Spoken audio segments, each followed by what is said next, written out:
मेरा नाम है मोहित और आपका स्वागत है हमारे यूट्यूब चैनल हिस्ट्री चैंपियन में। तो जैसा कि आप जानते हो बीए फोर्थ सेमेस्टर का अगर आपका पेपर होने वाला वर्किंग ऑफ पंचायत समिति का, अगर ये वीडियो देख रहे हो तो आपके सामने जो पीडीएफ है जो मैं पढ़ाऊंगा, ये फ्री में पीडीएफ आपको हमारे टेलीग्राम चैनल पे मिलेगी। टेलीग्राम चैनल पे कहाँ पर मिलेगी अभी बता देता हूँ आपको। आपको पीडीएफ डाउनलोड करने के लिए क्या करना है, सबसे पहले डिस्क्रिप्शन में टेलीग्राम का लिंक दे रखा है, वहां पे टेलीग्राम पे लिंक पे क्लिक करोगे तो आप इस प्रकार के टेलीग्राम चैनल पे पहुंच जाओगे। सबसे पहले तो आपको यहीं पर मिल जाएगी वर्किंग ऑफ पंचायत समिति। यहीं पर नहीं मिले तो ऊपर की तरफ यूनिवर्सिटी चैंपियन एमडीसी पे क्लिक करना। जैसे क्लिक करोगे नीचे की तरफ आना आपको। जैसे नीचे की तरफ आओगे यहाँ पर फाइल वाले सेक्शन पे आना और कोने में सर्च वाला ऑप्शन है, इस सर्च वाले ऑप्शन पे क्लिक करना और सर्च करना। आपको सिर्फ वर्किंग लिखना है। वर्किंग लिखते ही आपके सामने पीडीएफ देखने को मिल जाएगी। वर्किंग ऑफ पंचायत समिति डाउनलोड कर लेना और इसको फिर पढ़ लेना। सारा कंटेंट है, लॉन्ग टाइप और शॉर्ट टाइप क्वेश्चन सारे सारे इसी में डाल दिए हैं। तो बच्चों, मेरा नाम है मोहित और आपका स्वागत है हमारे यूट्यूब चैनल हिस्ट्री चैंपियन में। तो जैसा कि आप जानते हो आपका जो पेपर होने वाला है वर्किंग ऑफ द पंचायत समिति, उससे संबंधित जितने भी महत्वपूर्ण प्रश्न होने वाले हैं सारे सारे मैं आपको करवाने वाला हूं। तो आपको क्या करना है, चैनल को सब्सक्राइब कर देना है, वीडियो को लाइक कर देना है और अपने दोस्तों को जरूर से शेयर कर देना है। पहला जो आपकी यूनिट फर्स्ट का जो पंचायत समिति का अर्थ, संरचना व सदस्य से संबंधित जो अगला महत्वपूर्ण प्रश्न है, पंचायत समिति के अर्थ एवं कार्य क्षेत्र को स्पष्ट कीजिए, उसके बारे में अपन विस्तार से पढ़ेंगे। काफी ज्यादा महत्वपूर्ण प्रश्न है आपके सामने। अब वीडियो को शुरू करें इससे पहले आप सबसे पहले तो अपना एक काम करो, चैनल को सब्सक्राइब करो। आप 90% बच्चे ऐसे हैं जो वीडियो को देख लेते हैं लेकिन चैनल को सब्सक्राइब नहीं करते हैं। सभी बच्चों से रिक्वेस्ट करूं कि प्लीज चैनल को जरूर से सब्सक्राइब कर दो। दूसरा, आपके सामने जो ये पीडीएफ है जो मैं पढ़ाऊंगा ये टेलीग्राम चैनल पे मिलेगी। सभी बच्चों से फिर से रिक्वेस्ट कर रहा हूँ, टेलीग्राम चैनल को जोर से ज्वाइन कर लेना। सारे नोट्स मैंने फ्री में डाले हैं इस बार भी और अगली बार अगले सेमेस्टर में भी डालूंगा। तो आप जरूर से चैनल को सब्सक्राइब, चैनल को जरूर से ज्वाइन कर लो, टेलीग्राम चैनल को। अब शुरू करते हैं अपन प्रश्न को आपके सामने। पंचायत समिति का अर्थ एवं कार्य क्षेत्र का जो स्कोप है उसको स्पष्ट करना है। पंचायत समिति का क्या अर्थ होता है, उसके कार्य क्षेत्र के बारे में विस्तार से बताइए। पंचायत समिति होती है आपके सामने। सबसे पहले तो आपको पंचायत समिति का पता था ना, सभी विद्यार्थियों को। नहीं पता है तो जान लेंगे अपन। वैसे तो आपको लगभग बच्चों को पता होगा लेकिन जान लो। पंचायत समिति भारतीय ग्रामीण स्थानीय स्वशासन की त्रिस्तरीय प्रणाली की मध्यवर्ती इंटरमीडिएट संस्थान है। आपके सामने जब भारत में जो 73वां संविधान संशोधन देखने को मिला था उसमें पंचायती राज को लागू किया गया था।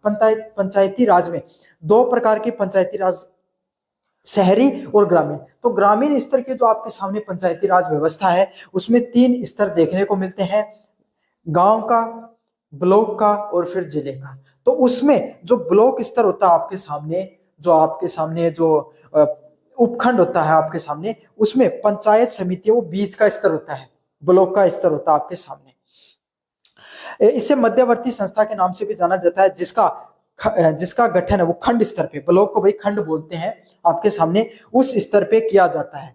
समझ में? आपको मैं बताऊं, जहां पे तहसीलदार बैठता है ना उसी को ब्लॉक बोला जाता है। वो कहाँ बैठता है, पंचायत समिति में बैठता है, आपके सामने तहसीलदार होता है वो। और वो किस स्तर पे होती है, खंड स्तर पर देखने को मिलती है। इसका अर्थ है कि यह निचले स्तर की ग्राम पंचायत और शीर्ष स्तर की जिला परिषदों के बीच में कड़ी का कार्य करती है। ये क्या करती है, तहसीलदार का क्या कार्य होता है, आपके सामने जो अपने से ऊपर जो जिला जहाँ पे कलेक्टर वगैरह बैठते हैं उनको चीजों को बताना, और जो नीचे के जो आपके सामने जो पटवारी हैं, ग्राम सेवक हैं, जो इनको निर्देश जारी करना कि उन्हें किस तरीके से कार्य करना है। तो दोनों के बीच में मध्यवर्ती का कार्य करता है। जो जिला परिषद, जो जिले पे होती है जिला परिषद, और आपके सामने जो ग्रामीण स्तर पे ग्राम पंचायत होती है, दोनों के बीच में आपके सामने समन्वय स्थापित करने का कार्य करता है। समझ में आ गया क्यों बनाया गया इनको, क्योंकि भाई जिला परिषद पूरे जिले पे होती है, उसके नीचे अगर कितने गांव आएंगे, अब सभी को तो नहीं संभाला जा सकता, सभी ग्राम पंचायतों को एक दो अधिकारी के द्वारा। तो छोटी छोटी जो आपके सामने 50, 60, 100 ग्राम पंचायतों को मिलाकर एक किसका निर्माण कर दिया जाता है, आपके सामने जो पंचायत समिति का निर्माण कर दिया जाता है। और वो क्या करते हैं, आपके सामने सभी के सभी जो चीजें होती हैं उनको संभालने का कार्य करते हैं। इसका मुख्य उद्देश्य ब्लॉक क्षेत्र के लिए विकास परियोजनाओं को तैयार करना। इसका उद्देश्य क्या होता है, आपका जो पंचायत समिति का जो खंड होता है, उस पंचायत समिति क्या करती है, जो ब्लॉक होता है, खंड होता है, उसके लिए विकास जो योजनाएं होती हैं उसको तैयार करने का कार्य होता है। उनको क्रियान्वयन करना, भाई उनको लागू करना और क्रियान्वयन करने का उनका कार्य होता है, ताकि ग्रामीण विकास व सामाजिक न्याय को सुनिश्चित किया जा सके। भाई जिला राज्य सरकार के द्वारा हर जिले को अपना अपना कुछ बजट आवंटित किया जाता है। ठीक है, अब बजट तो आवंटित कर दिया, वो जिला परिषद के पास आएगा, तो जिला परिषद वाले सभी जो खंड के जो पंचायत समिति होती है उनको निर्देश देते हैं कि भाई आपके जिले में आपका जो पंचायत समिति है इसमें यहाँ पैसा लगाना है। फिर उस पैसे को ग्रामीण स्तर पंचायत समिति वो क्या करते हैं, तहसीलदार भाई, ग्राम सेवक हो गया, पटवारी हो गया, उनके नीचे और अधिकारी होते हैं, उन सबको निर्देश देते हैं कि आपको इस तरीके से कार्य करना है, ताकि गांवों का भी विकास देखने को मिले। और सबसे निचली इकाई होती है आपके सामने विकास की गांव, उनमें भी विकास देखने को मिले, सामाजिक न्याय वो सुनिश्चित हो सके। इसके कार्य क्षेत्र के बारे में विस्तार से पढ़ें भाई। इसका कार्य क्षेत्र क्या होता है? इसका कार्य क्षेत्र बहुत व्यापक होता है, 11वीं अनुसूची से सूचीबद्ध 29 विषयों से संबंधित है। इसका कार्य क्षेत्र कितना है आपके सामने? 11वीं अनुसूची में कुल 29 विषय देखने को मिलते हैं और सारे के सारे विषयों में आपके सामने इसके बारे में विस्तृत रूप से बताया गया है। समझ में आ गया? तो 11वीं अनुसूची है तो इसके आपके सामने उसमें 29 विषय दिए गए हैं जो पंचायत समिति से संबंधित होते हैं। कौन से कार्य हैं? पहला कार्य आपके सामने सामुदायिक विकास। सामुदायिक विकास मतलब जो समाज होता है, समुदाय होता है, उसको विकास करने का कार्य किया जाता है, जिसमें कृषि पालन, पशुपालन, मत्स्य पालन, मतलब गांव में सबसे ज्यादा आपके सामने कौन से उद्योग देखने को मिलते हैं, कौन से उद्योग धंधे देखने को मिलते हैं आपके सामने? कौन से कृषि देखने को मिलता है आपके सामने, पशुपालन देखने को मिलता है। ज्यादातर तो यही होता है ना आपके सामने। अपन राजस्थान में रहते हैं, आप जितने भी विद्यार्थी वीडियो देख रहे हो सबके लगभग बच्चे आपके सामने जो शहर में नहीं रहते हैं, गाँव में रहते हैं, सबके कोई ना कोई जानवर है वो जरूर रखते हैं, वो अपना उसको ही पशुपालन के नाम से जाना जाता है। लगभग बच्चे ऐसे होंगे जो कृषि भी करते होंगे, जिनके पिता क्या तो उनकी खुद की जमीन होगी, वरना किसी और की जमीन को वो उधार पे लेकर या फिर मतलब काम करने के लिए उस पर खेती करते हैं। तो कृषि व पशुपालन किया जाता है। अब तो अपन तो राजस्थान में रहते हैं, लेकिन मान लो आप अपने को साउथ है, दक्षिण भारत है, या ऐसा क्षेत्र जहाँ पे नदियां बहती हैं, है ना, जहां पर आपके सामने क्या होता है, समुद्री इलाका है, तो वहां पर क्या किया जाता है? मछली पालन भी किया जाता है। समझ में आ गया? जहां पर मछलियों का पालन किया जाता है। फिर कोई फार्म बना लिया जहाँ पे आपके सामने बकरी हो गई, भेड़ हो गई आपके सामने, और जो आप क्या बोलते हैं मुर्गे, जो मुर्गी पालन हो गया। तो इस प्रकार के जो छोटे छोटे उद्योग धंधे होते हैं आपके सामने, उससे संबंधित उन सब कुटीर उद्योगों को कुटीर उद्योग कहते हैं। छोटे उद्योग धंधे, जैसे आपने क्या कर लिया, 5-10 लोगों को मिलाकर कोई आप रेडी लगाते हो, है ना, कोई मतलब जहाँ पर एक होटल हो गया, है ना, और कोई मतलब आपके कोई घर पे कारीगरी की जाती है, मटका बनाने का कार्य हो गया, कोई कारीगरी की जाती है, कपड़े बुनने का कार्य हो गया। तो इस प्रकार के जो छोटे उद्योग धंधे होते हैं जहाँ पे 5 से 10 लोग और कार्य करते हैं, उसको कुटीर उद्योग को बोला जाता है। तो इस प्रकार के जो उद्योग धंधे होते हैं उसको बढ़ाने का कार्य किसका होता है? पंचायत समिति का कार्य होता है। अगला है सामाजिक अवसंरचना। प्राथमिक शिक्षा, स्वास्थ्य, स्वच्छ पेयजल व आपूर्ति और ग्रामीण सड़कों का निर्माण करना। ग्रामीण स्तर पे जितने भी कार्य होते हैं, गांवों के विकास के लिए जितने भी कार्य होते हैं, उसको आपके सामने इसमें महत्व दिया जाता है। जहाँ पे प्राथमिक शिक्षा, जो प्राइमरी के जो विद्यार्थी होते हैं उसकी शिक्षा का, स्वास्थ्य, बच्चे हैं उनका स्वास्थ्य को ध्यान रखा जाए, भाई जो छोटे बच्चे हैं, ताकि मातृ और शिशु मृत्यु दर है वो कम हो सके, है ना, लोगों को अच्छे अस्पतालों का निर्माण कराना। तो जितने भी पंचायत समिति से संबंधित कार्य होते हैं वो सारे किए जाते हैं।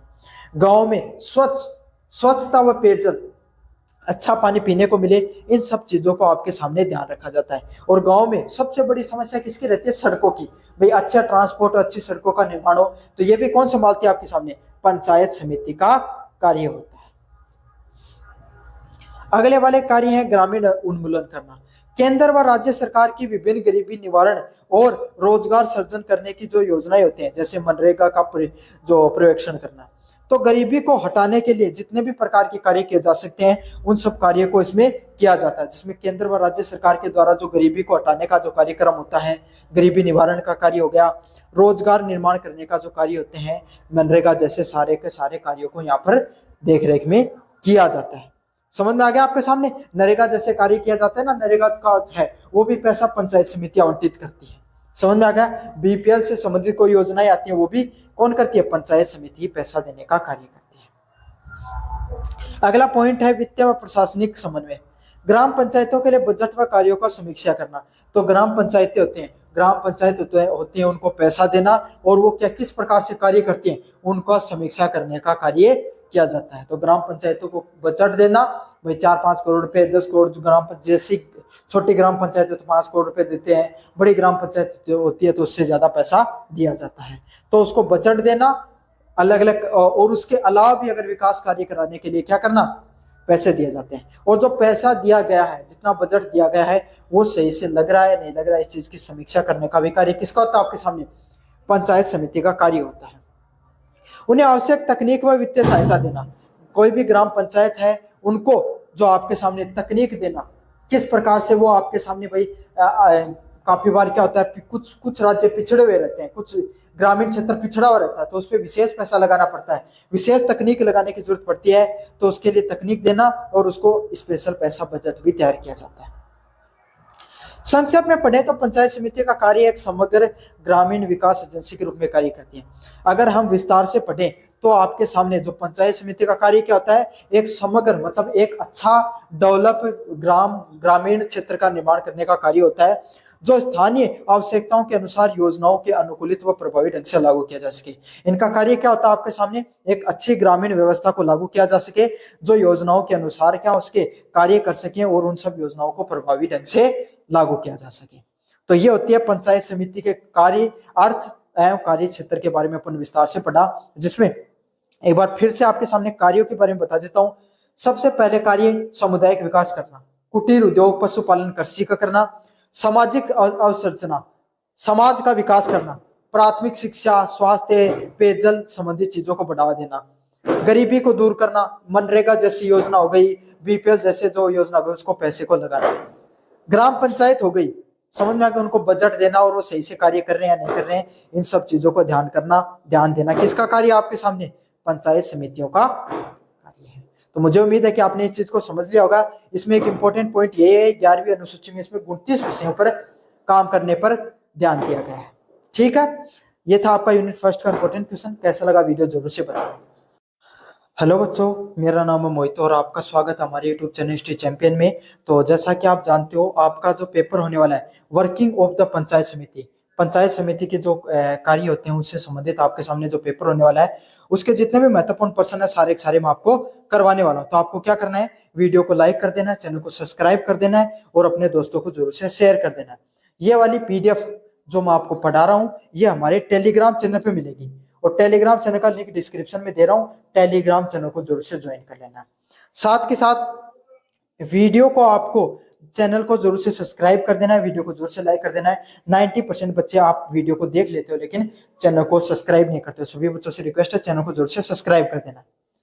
चलो शुरू करते हैं। पंचायत समिति की जो संरचना है, कंपोजिशन को संक्षेप में वर्णन कीजिए। तो पंचायत समिति की जो संरचना होती है उसके बारे में आपको विस्तार से बताना है। पंचायत समिति किस प्रकार से कार्य करती है इसके बारे में अपन विस्तार से अध्ययन करेंगे। इस टॉपिक पे बहुत ज्यादा महत्वपूर्ण प्रश्न आपके सामने। इससे पहले आपके सामने एक और जो यूनिट फर्स्ट है उसका इंपॉर्टेंट क्वेश्चन मैंने करा दिया है, प्ले लिस्ट का लिंक डिस्क्रिप्शन में दे रखा, वहां से जाकर जरूर से पढ़ लेना उस प्रश्न को। पंचायत समिति की जो संरचना है, कंपोजिशन में निर्वाचित, पदेन व सह आयोजित सदस्यों का मिश्रण होता है। तो पंचायत समिति को अगर अपन विस्तार से पढ़ें तो उसकी जो संरचना होती है उसमें निर्वाचित लोग होते हैं, कुछ लोग पदेन होते हैं, पद पे आपके सामने बैठे हुए लोग रहते हैं जिनको सरकारी रिक्वायरमेंट के द्वारा चुना जाता है, और कुछ संयोजित जो आपके सामने सहयोग करने वाले सदस्य भी होते हैं, जो एक प्रकार की मिश्रित संस्था है। ऐसे समझ लो जहां पर आपके सामने राजनीतिक और कार्य प्रणाली के दोनों के अधिकारी, मतलब सरकारी कर्मचारी प्लस राजनेता आपको दोनों एक जगह बैठते हैं, प्रधान भी वहीं पे बैठते हैं और आपके सामने तहसीलदार भी वहीं पर बैठता है। समझ में आ गया ना आपको? तो प्रधान तो चुनाव निर्वाचित होता है, तहसीलदार आपके सामने सरकारी कर्मचारी होता है, तो दोनों लोग सभी एक साथ बैठते हैं आपके सामने। पहला पॉइंट आपके सामने निर्वाचित सदस्य। निर्वाचित सदस्य क्या होते हैं? ये सदस्य ब्लॉक क्षेत्र के पंजीकृत मतदाताओं द्वारा सीधे चुने जाते हैं। तो इसमें पहला पॉइंट होता है निर्वाचित सदस्य। आपके सामने जो आपके सामने लोग होते हैं ये पंजीकृत मतदाताओं, मतलब आप क्या करते हो भाई, प्रधानी का चुनाव होता है ना, 10,000 का जो चुनाव होता है, फिर जो 30,000 का, उस हिसाब से जो पंचायत समिति के जो निर्वाचित लोग होते हैं इसको आप डायरेक्ट क्या करते हो, अपने मतदान के द्वारा चुनते हो। इसे पंचायत समिति सदस्य के नाम से जाना जाता है। इसे क्या नाम से जाना जाता है? बीडीसी। आपके सामने जो कैंडिडेट पंचायत समिति के जो सदस्यों के नाम से जाना जाता है। आपने सुना होगा ना, प्रधान साहब हैं ना, तो प्रधान होते हैं ना, वो आपके सामने पंचायत समिति में ही बैठता है। ये आपके द्वारा निर्वाचित सदस्य होते हैं। इन्हें किस नाम से जाना जाता है? पंचायत समिति के चुने हुए सदस्यों के नाम से जाना जाता है। इंपॉर्टेंट पॉइंट है, अच्छे से याद कर लेना। ये निर्वाचित सदस्य अपने में से प्रधान को चुनते हैं। अच्छा, इसमें प्रधान डायरेक्ट कोई पद नहीं होता है। इसमें 10,000 के, 10,000, 20,000 इस हिसाब से, क्षेत्र के हिसाब से कुछ चुनाव होते हैं, है ना, पंचायत समिति के। और वो सब लोग मिलकर आपके सामने क्या करते हैं? एक पद होता है वहां पे, उनका जो पंचायत समिति का मुखिया मान लो, अपने निर्वाचित लोगों का, उसको क्या बोला जाता है? प्रधान है। वो प्रधान को वो चुनते हैं। साथ के साथ उप प्रधान का चुनाव करते हैं। क्या करते हैं? प्रधान और उप प्रधान है, दोनों को वो चुनने का कार्य करते हैं। पंचायत समिति की राजनीतिक मुखिया होता है, और प्रधान क्या होता है? जो पंचायत समिति होती है उसका राजनीतिक मुखिया के रूप में प्रधान को जाना जाता है। प्रधान को किस रूप में जाना जाता है? पंचायत समिति के एक प्रकार के मुखिया के रूप में भी उनको जाना जाता है। निर्वाचित क्षेत्र, निर्वाचित जितने लोग होते हैं उसमें से सबसे बड़ा पद प्रधान का ही होता है। समझ में आ गया? मैंने आपको 3 प्रकार के अधिकारी बताए थे। सबसे पहले थे निर्वाचित लोगों के बारे में मैंने आपको बता दिया है। अगले पद होते हैं पदेन सदस्य। ब्लॉक क्षेत्र के भीतर आने वाली सभी ग्राम पंचायतों के सरपंच इसके पदेन सदस्य होते हैं। मतलब पदेन सदस्य ऐसे सदस्य होते हैं जो बिना मतलब आपके सामने, जिनको जो उनका कोई लेना देना, लेकिन वो सीधे पद के द्वारा उनको वो पोस्ट मिल जाती है। तो जितना ब्लॉक क्षेत्र है, पंचायत समिति के नीचे आती है ग्राम पंचायत। ग्राम पंचायतों के जो मुखिया कौन होता है? सरपंच होता है। तो ग्राम पंचायतों के जितने भी सरपंच होते हैं वो सीधे के सीधे जिस दिन चुनते हैं उस दिन वो ग्राम पंचायत के मुखिया होते हैं। और जो आपके सामने जो इसके क्या बोलते हैं आप, पंचायत समिति के, वो डायरेक्ट पदेन सदस्य बन जाते हैं। समझ में आ गया आपके सामने? उस क्षेत्र का प्रतिनिधित्व करने वाला विधायक, एमएलए व एमपी भी, यदि वे ब्लॉक के पंजीकृत मतदाता हैं तो पदेन सदस्य होते हैं। अच्छा, सबसे इंपॉर्टेंट बात, विधायक और सांसद जो एमएलए और एमपी है, अगर एमएलए उस, जैसे आपके सामने जिस क्षेत्र के हो, अजमेर क्षेत्र के हो, है ना, अजमेर क्षेत्र की अगर कोई ग्राम पंचायत समिति पड़ती है, वहीं का वो एमएलए है, उसी ग्राम पंचायत की, उस क्षेत्र का पंचायत समिति का, तो एमएलए उसका पंचायत समिति का पदेन आपके सामने मेंबर होगा। सांसद भी आपके सामने उसका मेंबर हो जाता है, यदि वे उसके पंजीकृत मतदाता, सभी के नहीं होते हैं, जिस क्षेत्र के होते हैं पंचायत समिति के, उसी के वो बन जाते हैं। समझ में आ गया आपके सामने? सबसे पहला था आपके सामने निर्वाचित सदस्य, जो लोग हमारे द्वारा मतदान के द्वारा निर्वाचित किए जा सकते हैं। उसका मुखिया कौन होता है? प्रधान उनका मुखिया होता है। और एक और अगर प्रधान अगर नहीं रहे तो उप प्रधान की पोस्ट भी बनाई गई है संविधान में, जो आपके सामने 71वां संविधान संशोधन देखने को मिला उसमें।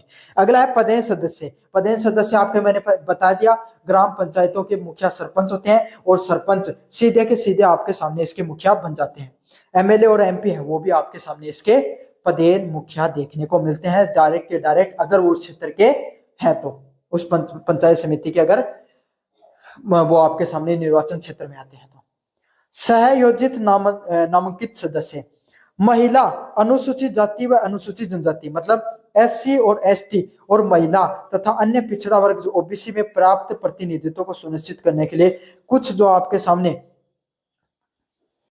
कुछ लोगों को पंचायत समिति में मनोनीत भी किया जा सकता है। यह सबसे ज्यादा महत्वपूर्ण पॉइंट है। अगर आपके सामने सीधे चुनाव हुआ मान लिया पंचायत समिति का, और उसमें जितनी सीटें मिलनी चाहिए थी उतनी सीटें नहीं मिली, है ना, तो क्या किया जा सकता है? एक बहुत अच्छा कॉन्सेप्ट है जहां पर लोगों को निर्वाचित भी किया जा सकता है। किस किस को?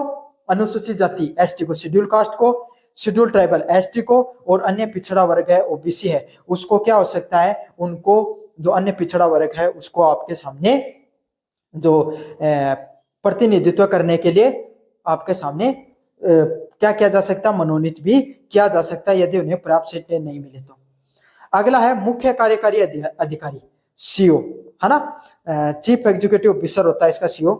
राजस्थान सरकार द्वारा नियुक्त खंड विकास अधिकारी, मतलब ब्लॉक डेवलपमेंट अधिकारी। अच्छा, ये सब सारे के सारे जो पद थे ऊपर वाले, इसका कोई सरकारी कर्मचारी नहीं है, वो सारे के सारे क्या है? निर्वाचन क्षेत्र से आते हैं। कुछ लोगों को आपके सामने पदेन होते हैं, मतलब जिन्हें इनडायरेक्टली पद मिल जाता है, वहां पर मेंबर बन जाते हैं। कुछ लोग होते हैं जिनको निर्वाचित किया जा सकता है। लेकिन सरकारी कर्मचारी जो आपके सामने इसके अंदर पंचायत समिति के अंदर बैठता है, उसको क्या बोला जाता है? खंड विकास अधिकारी के नाम से जाना जाता है, ब्लॉक डेवलपमेंट ऑफिसर के नाम से जाना जाता है। समिति का मुख्य प्रशासनिक व कार्यकारी अधिकारी होता है, और इसको किस नाम से जाना जाता है? ये जो पंचायत समिति होती है, इसका मुख्य प्रशासनिक अधिकारी होता है और कार्यकारी अधिकारी होता है। वहां पे कार्य करने वाला अधिकारी होता है जो समिति के निर्णय को लागू करने का कार्य करता है। जो क्या करता है? जो पंचायत समिति होती है, इसमें जितने भी निर्णय होते हैं उन सबको लागू करने वाला अधिकारी होता है। इसको खंड विकास अधिकारी, इनडायरेक्टली आप तहसीलदार भी बोल सकते हो। समझ में आ गया ना आपके सामने? इसको आपके सामने ब्लॉक जो खंड विकास अधिकारी के नाम से जाना जाता है। तो एक बार फिर से आपको रिवीजन करवा दूं आपको। पहले सदस्य निर्वाचित सदस्य, जिनको आप डायरेक्ट निर्वाचित करते हो, उसमें आपके सामने वो एक मुखिया को चुनते हो, उसको प्रधान के नाम से जाना जाता है। समझ में आ गया आपके सामने? फिर पदेन सदस्य, पदेन सदस्य कौन? जितने भी सरपंच होते हैं उस पंचायत समिति के नीचे, सारे के सारे इनडायरेक्टली उस पंचायत समिति के मेंबर हो जाते हैं। अगर एमएलए एमपी भी अगर उस पंचायत समिति के नीचे आते हैं, वो भी इसके मेंबर बन जाते हैं। अगला है सहयोजित व नामांकित सदस्य, को-ऑप्टेड मेंबर। तो को-ऑप्टेड मेंबर कौन होते हैं आपके सामने? महिला, अनुसूचित जाति और अनुसूचित जनजाति, एससी, एसटी और ओबीसी के आपके सामने कुछ लोगों को अगर सीटें जितनी चाहिए थी निर्वाचन में नहीं मिली, तो एससी, एसटी व ओबीसी के कुछ मेंबरों को सीधे पद पे क्या कर लिया जाता है? नामांकित कर लिया जाता है। जैसे लोकसभा और राज्यसभा में नामांकित किया जाता था ना, अब तो बंद कर दिया आपके सामने, लोकसभा में राज्यसभा में बचे हैं, तो उनको उसी तरीके से आपके सामने किया जा सकता है। एक सरकारी कर्मचारी जो सबसे बड़े पद पे होता है वहां पे, उसको क्या बोला जाता है? खंड विकास अधिकारी के नाम से जाना जाता है, ब्लॉक डेवलपमेंट ऑफिसर के नाम से जाना जाता है। जो सारे के सारे जो मुख्य प्रशासन से संबंधित, उसके नीचे जितने भी ग्राम पंचायत पे जो प्रशासनिक अधिकारी आते हैं, ग्राम विकास अधिकारी हो गया, पटवारी हो गया, और भी जितने भी पद के अधिकारी, डीसी हो गया, इन सबको वो क्या करता है? सभी को आपके सामने बताने का कार्य करता है, उनको कार्यों के बारे में बताता है। यह संरचना विभिन्न स्तरों पर का प्रतिनिधित्व करके एक साथ मिलाती है। ये क्या करती है? अलग अलग स्तर के जो अधिकारी होते हैं उनको एक प्रतिनिधित्व करके एक साथ लाती है, ताकि एकीकृत विकास की योजना बनाई जा सके, ताकि सभी लोगों को एक करके विकास योजना का हिस्सा दिया जा सके। तो यह है पंचायत समिति की संरचना का संक्षेप में मैंने जो वर्णन था उसके बारे में मैंने विस्तार से बताया। काफी ज्यादा महत्वपूर्ण प्रश्न है, अच्छे से पढ़ा होगा आपने। मुझे उम्मीद है ये पीडीएफ टेलीग्राम चैनल पे मिल जाएगी, जरूर से पढ़ लेना। धन्यवाद। हेलो बच्चों, मेरा नाम है मोहित और आपका स्वागत है हमारे यूट्यूब चैनल हिस्ट्री चैंपियन में। तो जैसा कि आप जानते हो, आपका जो पेपर होने वाला है वर्किंग ऑफ पंचायत समिति, पंचायत समिति के जो कार्य होते हैं उससे संबंधित आपके सामने जो एक कंप्लीट वीडियो लेके आया हूँ। तो उससे संबंधित आपको क्या करना है? आपको चैनल को सब्सक्राइब कर देना है, वीडियो को लाइक कर देना। जितने महत्वपूर्ण प्रश्न है सारे के सारे मैं इसी वीडियो में आपको जो करवा रहा हूँ। तो उसका जो अगला महत्वपूर्ण प्रश्न है, पंचायत समिति के सदस्यों के प्रकार व उनकी भूमिका के बारे में बताइए। तो उनका जो चुने हुए सदस्य होते हैं उनके प्रकार कितने होते हैं और उनकी भूमिका सबसे महत्वपूर्ण है। प्रकार तो अपने पिछले वाले वीडियो में पढ़ लिया होगा, वो पिछले वाले वीडियो अगर आपने नहीं पढ़ा तो टेलीग्राम चैनल पे लिंक, प्लेलिस्ट का लिंक दे रहा हूँ डिस्क्रिप्शन में, प्लेलिस्ट का, वहां पे जाके पढ़ लेना। टेलीग्राम पे पीडीएफ मिल जाएगी, वो भी पढ़ लेना आप। तो आपके सामने उनकी भूमिका क्या होती है उसके बारे में इसी जो वीडियो होने वाला है इसके अंदर विस्तार से पढ़ेंगे अपन। पंचायत समिति के सदस्यों की 3 प्रकारों को मुख्य रूप से वर्गीकृत किया गया है। अगर अपन विस्तार से पढ़ें तो पंचायत समिति के जो सदस्य होते हैं उसके कुल 3 प्रकार में उनको वर्गीकृत किया जा सकता है, और उनकी भूमिकाएं हैं वो संस्था व कार्यकरण के लिए महत्वपूर्ण होती है। तो अलग अलग प्रकार के जो आपके सामने जो पद होते हैं उनका भाई सभी का अलग अलग प्रकार से कार्य होता है। मुख्य रूप से पंचायत समिति के जितने भी जो अधिकारी होते हैं उनका 3 प्रकार से उनको बांटा जा सकता है। पहला है निर्वाचित सदस्य। पहले कौन से सदस्य देखने को मिलते हैं? निर्वाचित। सबसे पहले जो सदस्य होते हैं उनको निर्वाचित सदस्यों के नाम से जाना जाता है। प्रकार की बात करें आपके इसमें पंचायत समिति सदस्य बीडीसी और इन्हीं के बीच में चुने हुए प्रधान व उप प्रधान होते हैं। देखो क्या होता है आपके सामने, पंचायत समिति के चुनाव होते हैं, 10,000 का चुनाव हो गया, 40,000, 20,000 का 20,000 चुनाव हो गया। आपके सुना होगा इस तरीके से कुछ ग्राम पंचायत के चुनाव होते हैं, उसी बीच में इनके भी चुनाव होते हैं, है ना। तो इनको पंचायत समिति सदस्य के नाम से जाना जाता है। अपने अगर आपको राजनीति की इतनी पकड़ नहीं है तो अपने पिताजी से या फिर दादाजी से आसपास कोई जो व्यक्ति है जो चुनाव से संबंधित थोड़ा ज्ञान रखता है उनसे पूछ लेना। पंचायत समिति के चुनाव होते हैं, उनसे बनते हैं पंचायत समिति के सदस्य। समझ में आ गया। और वो चुनते हैं किसको, फिर वहां से उनके वो कराते हैं वोटिंग, वहां से क्या होती है, वोटिंग होती है, और वो किसको चुनते हैं, वहां के प्रधान व उप प्रधान को चुनते हैं। दो पद होते हैं, प्रधान होता है वो पंचायत समिति का मुखिया होता है, और उप प्रधान है वो आपके सामने उससे छोटा पद होता है। अगर मान लो प्रधान नहीं रहे तो प्रधान वो उस पद पर आपके सामने पदेन हो जाता है, पद को ग्रहण कर लेता है। अच्छा, ये तो थी, आपको पता चल गया, पिछले वीडियो में पता चल गया, इसमें अगर आप नया अलग से वीडियो देख रहे हो तो इसमें पता चल गया। अब अपन देखेंगे इनकी भूमिका के बारे में। पंचायत समिति की बैठकों की अध्यक्षता करता है तथा कार्य सूची तय करने का कार्य करता है। प्रधान का कार्य क्या होता है, पंचायत समिति की जितनी भी बैठक होती है जिसमें निर्वाचित और आपके सामने जो पदेन और आपके सामने जो जो मनोनीत सदस्य होते हैं, उन सभी को क्या किया जाता है, उनकी जब बैठक होती है तो उसकी अध्यक्षता कौन करता है, आपके सामने प्रधान है, उन सब की अध्यक्षता करने का कार्य करता है। कार्य सूची तय करता है कि भाई कौन से खंड में, अब सरपंच ने कहा कि साहब हमें तो आप मेरा क्षेत्र ये है, उसमें मुझे ये विकास कार्य करना चाहिए। सभी डिस्कस करते हैं भाई कौन से क्षेत्र की क्या क्या समस्याएं हैं, किस किस प्रकार का कार्य करना है। तो इन सब चीजों की जो कार्य सूची होती है उसको तय करने का कार्य करता है। और वित्तीय नियंत्रण रखता है, और क्या करता है, आपके सामने पैसे का रिकॉर्ड रखता है, पैसे का रख रखाव करने का कार्य करता है। बीडीसी का मुख्य कार्य है अपने वार्ड निर्वाचित क्षेत्र के लोगों की समस्या को उठाना।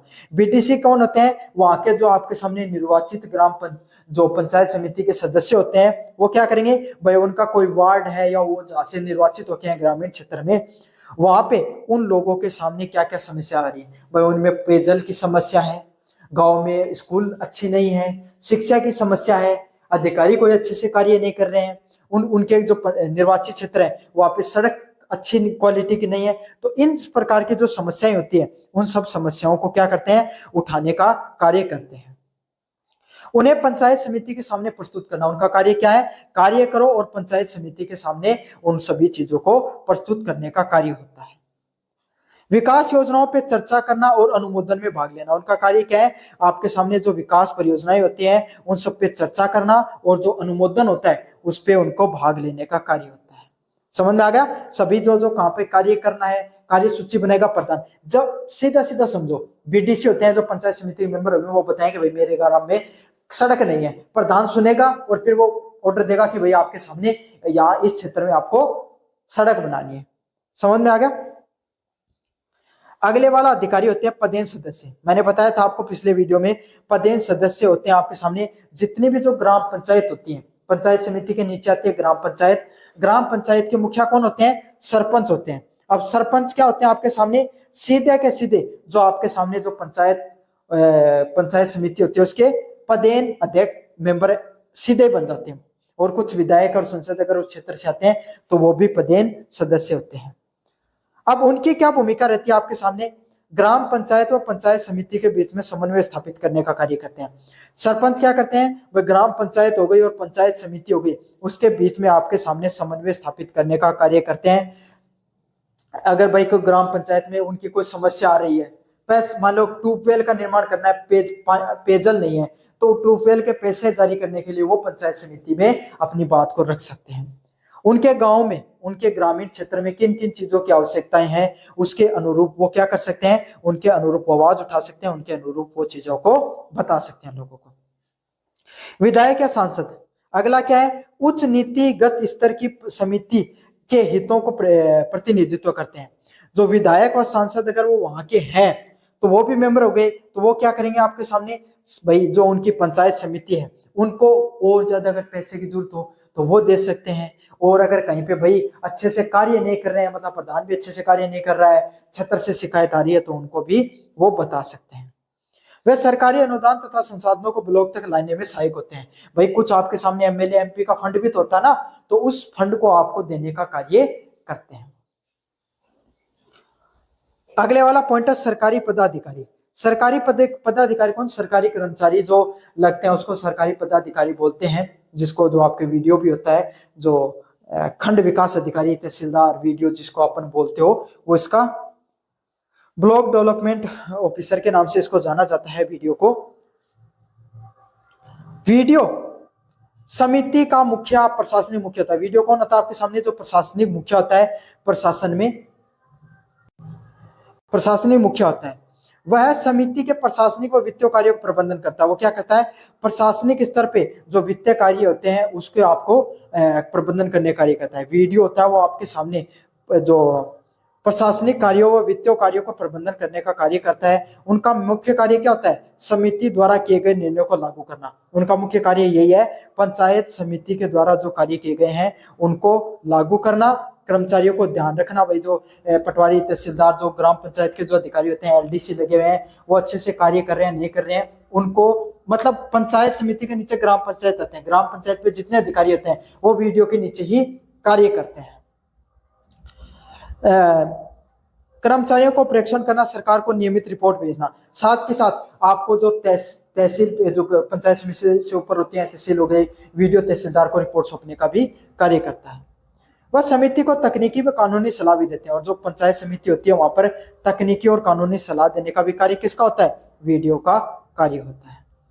यही 3 प्रकार के अधिकारी मिलकर लोकतांत्रिक व क्रियात्मक इकाई का निर्माण करते हैं। जो निर्वाचित सदस्य प्रधान होता है उसका कार्य क्या होता है, आपके सामने एक बार फिर रिवीजन करवाना सभी चीजों का, सभी चीजों को आपके सामने अध्यक्षता करता है वो मीटिंग की, और सभी जो अधिकारी होते हैं उनको, जो वहां पर नीचे अधिकारी हो गए या फिर जो पंचायत समिति के जितने भी कर्म जो निर्वाचित मेंबर हो गए, वो प्रधान को बताते हैं भाई हमारे क्षेत्र में ये कमी है, वो अधिकारियों को निर्देश देता है इन वीडियो को कि भाई आप इस क्षेत्र में विकास कराओ। जो सरपंच वगैरह होते हैं वो अपने क्षेत्र में बताते हैं, पदेन जो सदस्य सरपंच वगैरह होते हैं वो बताते हैं कि भाई हमारे क्षेत्र में सड़क की जरूरत है, प्रधान वहां बैठा होगा, जो वीडियो होगा वो बैठा होगा, वो सब चीजों की समस्याओं का समाधान करते हैं। सरकारी कर्मचारी वीडियो होता है, वो आपके सामने प्रधान हो गया या एमएलए एमपी वहां पर जो बैठे हैं उनकी समस्याओं को सुनते हैं, कर्मचारियों को आदेश देते हैं कि किस तरीके से कार्य करना है। साथ के साथ ऊपर से सरकार से आने वाले जितना भी अनुदान है, पैसा है, सभी चीजों को उनको बताने का कार्य भी किया जाता है उनके द्वारा। तो यह है पंचायत समिति के सदस्य प्रकार व भूमिका बारे में विस्तार से बताइए। धन्यवाद बच्चों, मेरा नाम अमोद और आपका स्वागत है हमारे यूट्यूब चैनल हिस्ट्री चैंपियन में। तो जैसा कि आप जानते हो, आपका जो पेपर होने वाला है वर्किंग ऑफ पंचायत समिति का सेकंड जो 4th सेमेस्टर का जो आपके सामने एसएससी का पेपर होगा, उससे संबंधित जितने भी महत्वपूर्ण प्रश्न है उसका मैं कंप्लीट रिवीजन करवा रहा हूँ। तो इसको आपको पूरे से देखना है, और ये पीडीएफ जो मैं पढ़ाऊंगा ये टेलीग्राम चैनल पे मिलेगी। सभी बच्चों से रिक्वेस्ट है टेलीग्राम चैनल को जरूर से ज्वाइन कर लेना। टेलीग्राम चैनल को जरूर से ज्वाइन कर लेना। टेलीग्राम चैनल पे सारा का सारा कंटेंट आपको फ्री में मिल जाता है। तो चलो शुरू करते हैं। अपन आपके सामने कार्यालय, आय व स्रोत और विभाग से संबंधित जो यूनिट 2 के जितने भी इंपॉर्टेंट क्वेश्चन है सभी के बारे में अपन विस्तार से पढ़ने वाले हैं। पहला प्रश्न है, पंचायत समिति के कार्यालय टर्म कितने वर्ष का होता है, इसको विस्तार से समझिए। तो पंचायत समिति होती है उसका कार्यालय कितने वर्ष का होता है उसके बारे में आपको विस्तार से बताना है। काफी ज्यादा महत्वपूर्ण और इंपॉर्टेंट क्वेश्चन है। जो आपके सामने जो पंचायत समिति होती है, पंचायत समिति है उसका कार्यालय कितने वर्ष का कार्यालय होता है उसके बारे में हम विस्तार से पढ़ेंगे। पंचायत समिति है उसका कार्यालय जो संविधान का 73वां संविधान संशोधन है 1992 का, उसके अनुच्छेद 243 के द्वारा निर्धारित किया गया है। आपको पता है भारत में पंचायती राज व्यवस्था है वो 73वां संविधान संशोधन के तहत लागू की गई थी, और उसको अनुच्छेद 243 में 243 में आपके सामने डाला गया था, और उसके अंदर जो आपके सामने 243 है उसके भी अलग अलग सब क्लोज देखने को मिलते हैं, A B C D E. तो इसके अंदर जो ई सब क्लोज देखने को मिलता है, सह खंड देखने को मिलता है, उसके अंदर आपके सामने जो पंचायत समिति है उसके कार्यालय के बारे में बताया जाता है कि पंचायत समिति है वो कितने वर्ष का कार्यालय होता है उसका। पहले वाले पॉइंट की बात को, निश्चित कार्यालय क्या होता है, पंचायत समिति का जो कार्यालय है वो प्रथम बैठक की तिथि से लेकर 5 वर्ष तक का होता है। जैसे कि एक सामान्य आपके सामने भारत की लोकतांत्रिक परंपराओं में लगभग जो कार्यालय सरकारी निर्वाचित कार्यालय हैं उनका आपके सामने कितना रहता है, लगभग जो कार्यालय कार्यकाल 5 वर्ष का कार्यकाल देखने को मिलता है। मतलब वो समय अवधि जिसके अंदर निर्वाचित कोई भी जो निर्वाचित जो लोग हैं वो कितने वर्ष तक उस पद पर धारण करके रखेंगे, वो कितना है, लोकतंत्र परंपरा के अनुसार पंचायत समिति का 5 वर्ष का है। और ये कहां पर दिया गया है, 73वें संविधान संशोधन 1992 के तहत आपके सामने 243 ई का 243 ई का जो सब क्लोज है उसके अंदर ये सब चीजें डाली गई हैं। इस निश्चित अवधि में आपके सामने पंचायत जो समिति होती है उसको स्थिरता प्रदान करती है।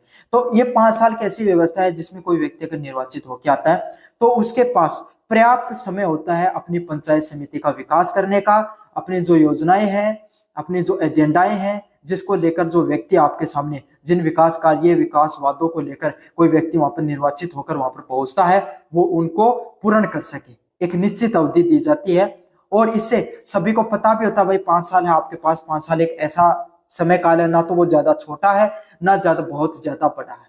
समझ में आ गया? तो इससे पंचायत समिति को स्थिरता भी मिलती है, ताकि बार बार लोग बदलते रहेंगे तो विकास कार्य इतने ज्यादा नहीं होते, इसलिए 5 साल का समय काल है वो निर्धारित किया गया, जिससे सदस्य बिना चुनाव के दबाव के दीर्घकालीन विकास योजनाओं पर ध्यान केंद्रित कर सके। इससे क्या होता है, ये 5 साल का जो समय होता है इसमें किसी प्रकार का दबाव नहीं होता, भैया पर एक बार चुने गए 5 साल तक अपने विकास कार्यों पर ध्यान दो। तो इससे क्या क्या हो सकता है, विकास जो है वो जो चुने हुए सदस्यों पर दबाव नहीं हो सकता है, होता है वो लंबे समय तक आपकी जो विकास योजनाएं परियोजनाएं जिसको लेकर वो आए थे उस पर अपना ध्यान केंद्रित कर सकते हैं। अगले वाला पॉइंट है समय पूर्व विघटन। यद्यपि कार्यकाल 5 वर्ष का तो है लेकिन राज्य विधानमंडल के कानून के तहत समय से पहले भी भंग किया जा सकता है। अगर किसी प्रकार की आपके सामने असंवैधानिक प्रक्रियाओं में अगर संलिप्त पाए जाते हैं उसके सदस्य, समझ में अगर असंवैधानिक कार्य करते हुए अगर पाए जाते हैं तो उन्हें पहले क्या किया जा सकता है, भंग भी किया जा सकता है। पंचायत समिति के सदस्यों का जो कार्यकाल है उसको भंग भी किया जा सकता है, उन्हें पहले पद से हटाया भी जा सकता है। ये आपके सामने जो सदस्य हैं उनको आमतौर पर नहीं हटाया जाता है, लेकिन कब हटाया जाता है, जब वो संवैधानिक प्रावधानों को उल्लंघन करते हुए पाए जाते हैं, किसी भ्रष्टाचार में संलिप्तता है उनकी, वो जिस पद पे हैं उस पद की जो मर्यादाएं हैं उनका वो उल्लंघन करते हैं, वो मानसिक रूप से इतने स्वस्थ नहीं है, शारीरिक रूप से इतने सशक्त नहीं है कि आपके जो फैसले ले सकें, इसलिए उनको हटाया जा सकता है। काफी बार मुख्यतः आपके सामने वित्तीय अनियमितता पाई जाती है या कानून के अनुसार कार्य करने में असमर्थ रहते हैं। मुख्यतः पंचायत समिति को भंग क्यों किया जाता है, जब जो वित्तीय पैसे में आपके सामने अनियमितताएं देखने को मिलती हैं और कानून के अनुसार वो कार्य करने में क्या रहते हैं, असमर्थ रहते हैं, कानून के अनुसार वो कार्य नहीं कर पाते हैं, इसलिए उनको हटा दिया जाता है आपके सामने। समझ में आ गया आपको विस्तार से? अगले वाला पॉइंट आपके सामने चुनाव अनिवार्यता। चुनाव अनिवार्यता क्या होती है आपके सामने, यदि पंचायत समिति 5 वर्ष की अवधि समाप्त होने से पहले भंग हो जाती है तो 6 महीने की अवधि के भीतर नए चुनाव करवाना संवैधानिक रूप से अनिवार्य है। तो आपके सामने यह नहीं है कि आप कोई भी पंचायत समिति को राजनीतिक कारणों से आपने क्या कर दिया, भंग कर दिया, आप चुनाव ही नहीं करवा रहे हो, अगले पता नहीं कब तक चुनाव होंगे, तो ऐसा नहीं हो सकता है। अगर आपने कोई भी पंचायत समिति है उसको 5 वर्ष के अंदर अगर भंग कर दिया गया तो अगले 6 महीने में उसके चुनाव करवाना जरूरी होता है। तो आप बीच बीच में सुनते हो ना कि भाई उस क्षेत्र में उपचुनाव हुए हैं, उस क्षेत्र में उपचुनाव होते हैं, वो उपचुनाव इसीलिए होते हैं उस क्षेत्र का जो आपके सामने पंचायत समिति का जो मेंबर हो गया उसको क्या कर दिया गया, हटा दिया गया, पंचायत समिति को मेंबरों को भंग कर दिया गया तो उससे 6 महीने के भीतर चुनाव कराना आवश्यक होता है। समझ में आ गया? काफी बार नहीं करवाए जाते हैं, अगर आपके सामने 6 महीने से कम समय बचा चुनाव का तो नहीं करवाए जाते हैं, वरना आपके सामने चुनाव होते हैं। चुनाव करवाना संवैधानिक रूप से अनिवार्य भी है और चुनाव करवाना हमारा जो संवैधानिक परंपरा है उसमें सबसे अनिवार्य प्रक्रियाओं में से एक है। उसके लिए स्पेशल रूप से ये चीज डाली गई है कि अगर आपके सामने जो पंचायत समिति जो संस्था है वो विफल रहती है, वो अपने कार्यभार को नहीं संभाल पाती है, संवैधानिक परंपराओं के अनुसार नहीं चल पाती है, अगर उसको भंग कर दिया गया तो 6 महीने के भीतर भीतर चुनाव करवाओ, और ये हमारी संवैधानिक परंपराओं में सारी चीजें दे रखी हैं। और ये प्रावधान आपके सामने लोकतंत्र की निरंतरता को सुनिश्चित करते हैं, और ये चीजें क्या बताती हैं, जो हमारी लोकतांत्रिक परंपरा है वो कहीं बीच में नहीं रुके, चाहे आपके सामने जो सिस्टम है उसमें फेलियर जरूर देखने को मिले, लेकिन जो हमारी लोकतांत्रिक परंपराएं हैं उसमें कहीं भी प्रकार की रुकावट नहीं हुए, वो विस्तृत रूप से आपके सामने चलती रहे। अगले वाला पॉइंट आपके सामने शेष अवधि का कार्यकाल। यदि नई पंचायत समिति समय से पहले भंग हुई समिति के स्थान पर चुनी जाती है, क्या होता है आपके सामने, यदि कोई नई पंचायत समिति है वो समय से पहले भंग हुई समिति से पहले चुनी जाती है तो वो केवल शेष समय तक ही काम करेगी। क्या हुआ, 5 समय से पहले आपके समय तीसरे वर्ष में ऐसा हुआ कि पंचायत समिति को भंग कर दिया गया और फिर से नया चुनाव हुआ, तो अब जो नए चुनाव की जो पंचायत समिति के जो मेंबर चुने जाएंगे वो 5 साल के लिए आपके सामने नहीं करेंगे, कार्यभार को संभालेंगे। वो बचा हुआ समय 1.5 साल का, 2 साल का, जितने भी वर्ष का समय बचा हुआ है, 1 साल का, 1.5 साल का जो समय बचा हुआ है, 3 साल में अगर वो भंग हुए तो उतने वर्ष के लिए ही वो कार्यभार को संभालेंगे, पूरे 5 साल के लिए नहीं चुने जाते हैं। उदाहरण के लिए मैंने बता दिया है, इसी को क्या कहा जाता है कि जो जितने भी अधिकारी, जितने भी जो फिर से चुनाव होता है उसमें जो शेष अवधि के लिए वो चुने जाते हैं। तो एक बार फिर से मैं आपको रिवीजन करवा देता हूँ सारी चीजों को। सबसे पहला निश्चित कार्यकाल, भाई जो जितने भी जो आपके सामने सबसे पहले जो 73वां संविधान संशोधन 1992 के 243 का जो सब क्लोज है उसमें ये चीज डाली गई है, पंचायत समिति का कार्यकाल कितना होगा, कितने वर्ष के लिए पंचायत समिति के मेंबर चुने जाते हैं, कितने वर्ष के लिए चुने जाते हैं आपके सामने, जिस दिन बैठक होगी, ये नहीं जिस दिन चुनाव में चुने गए उस दिन नहीं, जिस दिन पहली बैठक हुई उससे अगले 5 वर्ष तक का कार्यकाल देखने को मिलता है। पहला पॉइंट आपको अच्छे से याद हो गया होगा मेरे अनुभव से। समय पूर्व विघटन, मतलब अब क्या हुआ भाई, जरूरी थोड़ी है कि सभी सही से कार्य करें, काफी बार कोई भ्रष्टाचार में कोई लिप्त पा गया, कोई कानूनी कार्रवाई में फंस गया कोई व्यक्ति, कोई आपके सामने सही मानसिक रूप से स्वस्थ नहीं है, या भाई मृत्यु लोक को कोई अगर कोई व्यक्ति प्राप्त हो गया तो क्या हो सकता है, वो पद खाली हो जाता है, तो उस पद को भरने के लिए फिर से चुनाव कराए जाते हैं। समझ में आ गया। और उन मतलब फिर से क्या किया जा सकता है, भंग भी किया जा सकता है। भाई बीच में अगर कोई व्यक्ति भ्रष्टाचार में लिप्त है तो उसको भंग कर दो, उस पंचायत समिति के मेंबर का कार्यकाल क्या कर दिया जाता है, उसको हटा दिया जाता है पद से। तो फिर से चुनाव करवाना कितने वर्ष में करवाने होते हैं, 6 महीने के भीतर भीतर चुनाव करवाने आपके सामने लोकतांत्रिक परंपरा के अनुसार अनिवार्य होते हैं, 6 महीने में भीतर चुनाव कराना ही पड़ता है। चुनाव हो गए, अब सामने वाला चुनकर आ गया और वो कहेगा भाई मैं तो चुनकर आया हूं, जैसा कि लिखा हुआ तो 5 साल तक राज करूंगा, ऐसा नहीं होता है। आप उपचुनाव में चुने हुए हो तो आप उतने वर्ष तक अपना कार्यकाल निभाओगे जितने वर्ष तक आपका समय बचा है।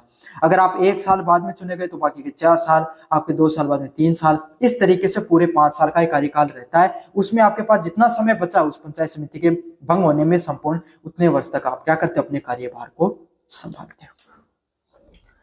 ये प्रावधान आपके सामने सुनिश्चित करते हैं पंचायती राज संस्थाएं स्वायत्त रहे लेकिन कानून के प्रति जवाबदार रहे। मतलब ये जितने प्रावधान हैं, कार्यकाल के जितने प्रावधान हैं, इसको सुनिश्चित करते हैं कि पंचायती राज की जितनी भी संस्थाएं वो आपके सामने इंडिपेंडेंट भी रहे, स्वायत्त रहे, एकदम अपना कार्य खुद से कर सकें, लेकिन कानून के प्रति उनकी जवाबदेही है वो उसको भी तय किया जाता है इन सब कानूनों के माध्यम से। तो यही है पंचायत समिति का कार्यकाल कितने वर्ष का होता है, इसके अपन विस्तार से पढ़ा। कैसा लगा वीडियो जरूर से बताना, चैनल को जरूर से सब्सक्राइब कर देना और अपने दोस्तों को जरूर से शेयर करना। धन्यवाद। हेलो बच्चों, कैसे हो आप सभी लोग। तो आपका जैसा कि आप जानते हो आपका जो पेपर होने वाला है वर्किंग ऑफ पंचायत समिति का 4th सेमेस्टर का, उससे संबंधित जितने भी महत्वपूर्ण प्रश्न है सारे के सारे मैं आपको करवा रहा हूं। उसका जो अगला महत्वपूर्ण प्रश्न है, पंचायत समिति के आय के प्रमुख स्रोत कौन कौन से होते हैं, उसको विस्तार से वर्णन कीजिए। तो इन सब प्रश्नों को अपन विस्तार से देखेंगे, काफी ज्यादा महत्वपूर्ण प्रश्न है। चैनल को अगर अभी तक सब्सक्राइब नहीं किया तो सब्सक्राइब कर दो, वीडियो को जरूर से लाइक कर देना आपको। तो चलो शुरू करते हैं। आपके सामने पहला जो ये बहुत ज्यादा महत्वपूर्ण प्रश्न है, आपके सामने ये जो पीडीएफ है जो मैं पढ़ा रहा हूँ ये हमारे टेलीग्राम चैनल पे मिल जाएगी। टेलीग्राम चैनल, उसका लिंक डिस्क्रिप्शन में दे रहा हूँ। टेलीग्राम चैनल को ज्वाइन करोगे वहीं पर आपको देखने को मिल जाएगी। जरूर से इस पीडीएफ को जरूर से पढ़ लेना। चैनल को जरूर से सब्सक्राइब कर देना। सभी बच्चों से रिक्वेस्ट है, 16,000 सब्सक्राइबर तक अपने को पहुंचना है, तो जल्दी से जल्दी आपके सामने चैनल को सब्सक्राइब कर दो भाई। सभी के सभी विद्यार्थी जितने भी जो मुझसे जुड़े हुए वो सारे के सारे बच्चे। साथ ही साथ इससे पहले भी मैंने अन्य प्रश्न जो करवा रखे हैं वो उसका प्लेलिस्ट का लिंक डिस्क्रिप्शन में दे रखा, वहां से जाकर जरूर से पढ़ लेना।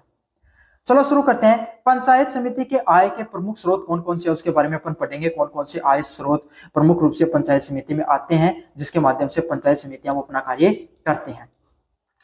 पंचायत समिति के आपके सामने आय, वित्तीय कार्य क्षमता उसकी आय के स्रोतों पर निर्भर करती है।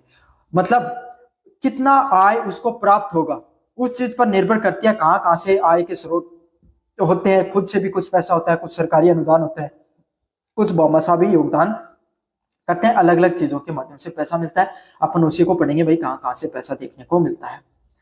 पहले अनुदान की बात करें, सरकारी अनुदान। सरकार जो गवर्नमेंट जो सरकारी अनुदान गवर्नमेंट ग्रांट्स आपके द्वारा जो मिलता है जो पंचायत समितियों को, ये आय का सबसे महत्वपूर्ण स्रोत होता है। चाहे ग्राम पंचायत हो चाहे पंचायत समिति हो, चाहे आपके सामने तहसील हो, सबसे ज्यादा पैसा है वो कहां से मिलता है उनको, सरकारी अनुदान के द्वारा मिलता है। इससे राज्य सरकार और केंद्र सरकार द्वारा विभिन्न विकास कार्य योजनाएं जैसे मनरेगा, आवास योजनाएं व सड़क निर्माण को लागू करने के लिए खर्च किया जाता है। मतलब पंचायत समिति है उसको, उसके अंदर आपके सामने जो सबसे ज्यादा पैसा है वो राज्य सरकार के द्वारा और केंद्र सरकार के द्वारा सरकारी अनुदान के रूप में मिलता है। जो अलग अलग प्रकार के विकास योजनाएं हैं, जैसे मनरेगा की योजना है, आवास योजना है, उसके अंदर वह सड़क निर्माण में इनका प्रयोग किया जाता है।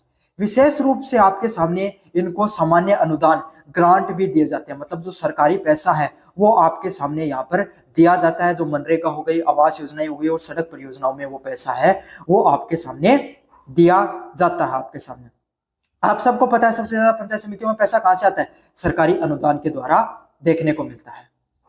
अगले वाले पॉइंट की बात करें, राजस्व का स्थानांतरण करना। राजस्व का स्थानांतरण मतलब राज्य वित्त आयोग, स्टेट फाइनेंस कमीशन की सिफारिशों के आधार पर राज्य सरकार द्वारा एकत्रित कर व शुल्क भू राजस्व का हिस्सा पंचायत समितियों को स्थानांतरित किया जाता है। मतलब भाई कोई पट्टा बनवा रहा है आपके सामने, है ना, या आपके सामने जो जब आप कोई भी जमीन खरीदते हो तो उस पर कुछ टैक्स लगता है, उसको भू राजस्व के नाम से बोला जाता है। उस भू राजस्व का कुछ हिस्सा जिस पंचायत समिति से भाई कितनी ज्यादा जमीन को खरीद फरोख्त की गई, उससे कितना ज्यादा भू राजस्व आया, वो भू राजस्व भी कहां पर दे दिया जाता है? पंचायत समितियों को आवंटित कर दिया जाता है। समझ में आ गया आपके सामने? तो जो कुछ टैक्स है एकत्रित होता है भू राजस्व के द्वारा, सरकारी नीतियों में जो पट्टा वगैरह जो आपके सामने दिए जाते हैं उसमें कुछ पैसा इकट्ठा होता है, वो आपके सामने राजस्व के रूप में किसको दे दिया जाता है? पंचायत समितियों को लौटा दिया जाता है। अगले वाला पॉइंट आपके सामने शुल्क और फीस। आपके सामने राज्य विधानमंडल के कानून के अनुसार पंचायत समितियों को स्थानीय सेवाओं पर शुल्क लगाने और वसूलने का अधिकार होता है। मतलब पंचायत समिति क्या होती है आपके सामने? जो स्थानीय सेवाएं होती हैं, जैसे बाजार हो गए, है ना, छोटे छोटे बाजार होते हैं ना, जो हाट बाजार, होट बाजार आपने सुना होगा। आपके सामने छोटे छोटे स्थानीय सांस्कृतिक बाजार लगते हैं, आपके सामने मेले लगते हैं, तीर्थ यात्राएं लगती हैं, तो वहां पर आपके सामने जो पर्चियां कटती हैं, वहां पे पर्चियां कटवाई जाती हैं। जो आयोजक होते हैं ना उनके द्वारा पर्चियां कटवाई जाती हैं। टैक्स मतलब वो पर्ची, उसको टैक्स के नाम से जाना जाता है। समझ में आ गई? तो उसके जो पंचायत समिति हो गई, उन पंचायत समितियों पे जो स्थानीय सेवाएं हो गई उस पे शुल्क लगाने का और कर लगाने का अधिकार किसका होता है? पंचायत समिति का अधिकार होता है। पंचायत समिति में वो अधिकार होते हैं ताकि वो शुल्क और टैक्स को वसूला जा सके। या पानी व साफ सफाई जैसी सेवाओं पर भी फीस होती है। और जो सरकार है वो आपके सामने क्या करती है? जनता से पानी की व्यवस्था करने के लिए और साफ सफाई जैसी व्यवस्थाओं करने के लिए जो फीस है वो दी जाती है। अगले वाला पॉइंट आपके सामने गैर कर राजस्व। गैर कर राजस्व क्या होता है? समिति अपनी संपत्ति जैसे भवन, बाजार, स्थल को किराए पर देकर या निवेश से आय अर्जित करते हैं। अलग अलग प्रकार की जो कर इकट्ठा करने का तरीका होता है। इसमें क्या होता है? कुछ सरकारी संपत्ति होती है भाई, जैसे भवन बना रखे हैं, बाजार बना रखे हैं, कोई स्थल होता है, उसको भी सरकारी किराए पर दे दिया जाता है और उसके निवेश से क्या किया जाता है? और पैसा कमाया जाता है। तो कोई बाजार हो गया भाई, सरकार के अधीन कोई जमीन आती है और उस पर भवन बने हुए थे, उसको कुर्की कर ली उस जमीन को। अब सरकार क्या करेगी? पंचायत समिति क्या करेगी? उस जमीन को किराए पर दे देगी और उस पैसे को रखा जाता है। इसके अलावा सरकारी कार्यों के लिए जारी किए गए लाइसेंस व परमिट पर भी आपके सामने फीस इसी श्रेणी में आती है। और क्या किया जाता है? अलग अलग प्रकार के जो सरकारी जो काम होते हैं उस पे सरकारी कार्यों के लिए जो विभिन्न विभिन्न प्रकार के जो लाइसेंस दिए जाते हैं, है ना, खास करके जो शराब के जो ठेके वगैरह छुटते हैं उनके जो लाइसेंस होते हैं। आपके सामने जो उद्योग, अगर कोई भी उद्योग शुरुआत कर रहे हो उसका जो लाइसेंस व पट्टा बनता है उसका आपके सामने कर होता है। तो जो लाइसेंस व परमिट को प्राप्त करने के लिए जो आपके सामने लाइसेंस दिए जाते हैं उसको भी जो आपके सामने इसी श्रेणी में आते हैं। उसमें जो टैक्स लगता है, कर वसूला जाता है आपके सामने, उसको गैर कर राजस्व के नाम से जाना जाता है। वो भी फीस लगती है उसकी, उसको भी पंचायत समिति रखती है। अगला क्या? ऋण के रूप में। विशेष रूप से बड़ी विकास परियोजनाओं के लिए समिति राज्य सरकार की अनुमानित से वित्तीय संस्थानों या सरकार से ऋण ले सकते हैं। क्या कर सकते हैं? बड़ी परियोजना को शुरुआत हो रही है पंचायत समिति में, तो उसके लिए वो राज्य सरकार से या आपके सामने कोई वित्तीय संस्थान जैसे बैंक वगैरह से वो ऋण भी ले सकते हैं। उसका प्रयोग वहां की जो विकास परियोजनाएं हैं जिनसे उन्हें लगता है कि इस निवेश से उन्हें भविष्य में फायदा होगा, उस निवेश के फायदे के लिए वो कर सकते हैं। तो मैं आपके सामने अब कुछ चीजें फिर से बता देता हूँ, कैसी कौन सी परियोजनाएं होती हैं जहां से मुख्य रूप से पंचायत समितियां पैसा कमाती हैं। सबसे पहली है सरकारी अनुदान। सरकारी जो पैसा होता है जिसमें जो सरकार उन्हें कुछ पैसा आवंटित करती है, जिसमें आपके सामने अलग अलग पंचायत समिति, बड़ी पंचायत समिति है तो बड़ा, छोटी पंचायत समिति है, ग्रामीण पंचायत समिति है तो कम पैसा अनुदान दिया जाता है, जिसमें जिस पैसे को यहाँ पर यूज किया जाता है सरकारी योजनाएं, मनरेगा हो गई, आवास योजना हो गई, सड़क निर्माण जैसी जो योजनाएं होती हैं आपके सामने, जो उनके ग्राम पंचायत होगी, पंचायत समिति के नीचे, उनमें और कोई विकास कार्य करवाने के लिए उसमें पैसा खर्च किया जाता है। अगले वाला पॉइंट है राजस्व व स्थानांतरित। राजस्व मतलब राज्य फाइनेंस आयोग के द्वारा क्या किया जाता है, कुछ कर जो इकट्ठा किया जाता है, वहां की जो जमीन है पंचायत समिति के नीचे, वो जमीन अगर कहीं पर कोई अगर उसका पट्टा बनवाया गया, उसका कोई जमीन को अगर खरीद फरोख्त की गई है तो उसमें कुछ आपके सामने कर है वो वसूला गया, वो कर है कुछ सरकार रख लेती है और कुछ पंचायत समिति जिसके नीचे वो जमीन आती है उसको स्थानांतरित कर दिया जाता है। दूसरा तरीका पैसे कमाने का ये है। अगला क्या, फीस और टैक्स लगाकर कोई बाजार, कोई जो हाट बाजार है उसका आयोजन किया जा रहा है, कोई मेले का आयोजन कराया जा रहा है, कोई तीर्थ यात्रा लगाई जा रही है, तो इसके लिए क्या किया जाता है, वहां से एक लिया जाता है बाकायदा, क्या एक पर्ची करती है, मतलब एक टैक्स के रूप में, फीस व शुल्क के रूप में पंचायत समिति से आपके सामने एक क्या करती है, एक टैक्स लिया जाता है आपके सामने, शुल्क बोला जाता है उसको, उनके आयोजन कराने के लिए, और काफी बार सफाई व पानी की उपलब्ध कराने के लिए उस आयोजन स्थल पर वो शुल्क लिया जाता है, तो उससे भी पैसा मिलता है। नॉन टैक्स मतलब टैक्स के अलावा, तो काफी बार क्या होती है भाई, कोई जमीन कुर्की कर रखी थी या सरकारी जमीन है वहां पर भवन बने हुए, तो उसको जनता को किराए पर दे दिया जाता है, तो उसके भी से भी पैसा आता है, उसको भी आपके सामने पैसा रखा जाता है। काफी बार कोई लाइसेंस बना दिया, कोई परमिट दे दिया, इन सब चीजों से भी क्या पैसा कमाया जाता है, पंचायत समिति वो पैसा भी रखती है। जैसे खास करके शराब के जो ठेके थे उसका हो गया, आपके सामने जो कोई मेले वगैरह हो गए, आपके सामने और भी कुछ ऐसी संस्थाएं होती हैं जिसको अगर आप कोई व्यापार करना चाहते हो, कोई नया कुटीर उद्योग खड़ा करना चाहते हो, तो और पंचायत समिति के नीचे उसका लाइसेंस लिया जाता है। पर्यावरण टैक्स वगैरह भी आते हैं। लोन, आपको बहुत बड़ी परियोजना है जिससे आपके सामने क्या होगा, आने वाले समय में पंचायत समिति को फायदा हो सकता है, तो वित्तीय संसाधन होते हैं, जैसे राज्य सरकार से भी पंचायत समिति ऋण ले सकती है और आपके सामने बैंकों से भी ऋण लिया जा सकता है ताकि विकास किया जा सके। अब इन सब स्रोतों को जो संतुलन समिति को अपने दायित्व को पूरा करने में सक्षम बनाती है। मतलब ये जो अलग अलग भाई पैसा कोई भी संस्थान के लिए जरूरी होता है, उसको विकास करने के लिए, उसको अपनी साख बनाने के लिए, विकास परियोजनाओं को चलाने के लिए, तो वो पैसा है पंचायत समिति के लिए भी जरूरी है, तो अलग अलग प्रकार के जो तरीकों से आता है वो कुछ प्रकार इस तरीके से। तो ये था आपके सामने पंचायत समिति के आय के प्रमुख स्रोत, विस्तार से मैंने बता दिया है। चैनल को जरूर से सब्सक्राइब कर देना, वीडियो को जरूर से लाइक कर देना और अपने दोस्तों को जरूर से वीडियो जरूर से शेयर करना, चैनल को जरूर से सब्सक्राइब करना। काफी बच्चे आप चैनल को सब्सक्राइब नहीं करते हो, धन्यवाद। तो मेरा नाम है मोहित और आपका स्वागत है हमारे YouTube चैनल हिस्ट्री चैंपियन में। तो जैसा कि आप जानते हो, आपका जो पेपर होने वाला है वर्किंग ऑफ पंचायत समिति का, उससे संबंधित जितने भी महत्वपूर्ण प्रश्न है सारे के सारे मैं आपको करवा रहा हूँ। तो उसका जो अगला महत्वपूर्ण प्रश्न है, पंचायत समिति के अध्ययन जाने वाले प्रमुख विभागों की विवेचना कीजिए। पंचायत समिति के नीचे कौन कौन से प्रमुख विभाग आते हैं उसके बारे में आपको विस्तृत रूप से बताना है, काफी ज्यादा महत्वपूर्ण ये प्रश्न है, विस्तार से अपन इसको देखेंगे। और अगर अभी तक आपने वीडियो को सब्सक्राइब नहीं किया है, चैनल को सब्सक्राइब नहीं किया, तो चैनल को सब्सक्राइब कर दो, वीडियो को लाइक कर देना आपको, और ये पीडीएफ टेलीग्राम चैनल पे मिल जाएगी, टेलीग्राम चैनल जरूर से ज्वाइन कर लेना। तो चलो शुरू करते हैं अपन। पंचायत समिति के तहत पाए जाने अलग अलग प्रकार के जो विभाग होते हैं, जिसमें खंड विकास अधिकारी जो वीडियो होता है वो सबसे प्रमुख अधिकारी होता है। कौन सा वीडियो है वो प्रमुख अधिकारी होता है, के प्रशासनिक नियंत्रण में कार्य करते हैं। वीडियो है वो आपके सामने पंचायत समिति का सबसे बड़ा अधिकारी होता है। वीडियो के नीचे ही जो पंचायत समिति के और ग्राम पंचायत के जितने भी अधिकारी होते हैं वो किसको रिपोर्ट करते हैं, वीडियो को रिपोर्ट करते हैं, उसी को आपको सारे के सारे आपको चीजें बताते हैं, अपनी रिपोर्ट करते हैं। उनका स्थानीय विकास को बहुआयामी दृष्टिकोण प्रदान किया जाता है, और वीडियो वो सबसे बड़ा अधिकारी होता है, वो सब चीजों को नियंत्रित करता है और उसी के द्वारा सारी की सारी चीजें नियंत्रित की जाती हैं। सबसे पहला है सामान्य प्रशासन विभाग। सामान्य प्रशासन विभाग कौन सा होता है पंचायत समिति में? यह विभाग कर्मचारियों के प्रबंधन, समिति की बैठक के रिकॉर्ड व कानूनी मामलों और सामान्य प्रशासनिक कार्यों को देखता है। तो वीडियो क्या करते हैं भाई, जो जनरल एडमिनिस्ट्रेशन होता है, सामान्य जो विभाग के कर्मचारी होते हैं, ये क्या करते हैं आपके सामने, कर्मचारियों का प्रबंधन। भाई ग्राम सेवक हो गया, पटवारी हो गया, आपके सामने ग्राम, जिसको आजकल ग्राम विकास अधिकारी बोलने लगे हैं, ग्राम एलडीसी हो गए, और भी जो पद होते हैं आपके सामने, जो जो आंगनबाड़ी हो गई, ये सब जो अलग अलग प्रकार की और भी जो मनरेगा से संबंधित जो अधिकारी होते हैं, ये जितने भी जो कर्मचारी होते हैं, इन सब का प्रबंधन किया जाता है। ये जो सामान्य प्रशासन के अधिकारी होते हैं, इनके द्वारा पंचायत समिति की जो बैठक होती है उसमें क्या क्या फैसले लिए गए, उन सब का रिकॉर्ड रखा जाता है। और मामलों को जो प्रशासनिक कार्य है उसके देखरेख का कार्य किया जाता है, कि जो सामान्य प्रशासनिक मामले होते हैं उसका देखरेख किया जाता है।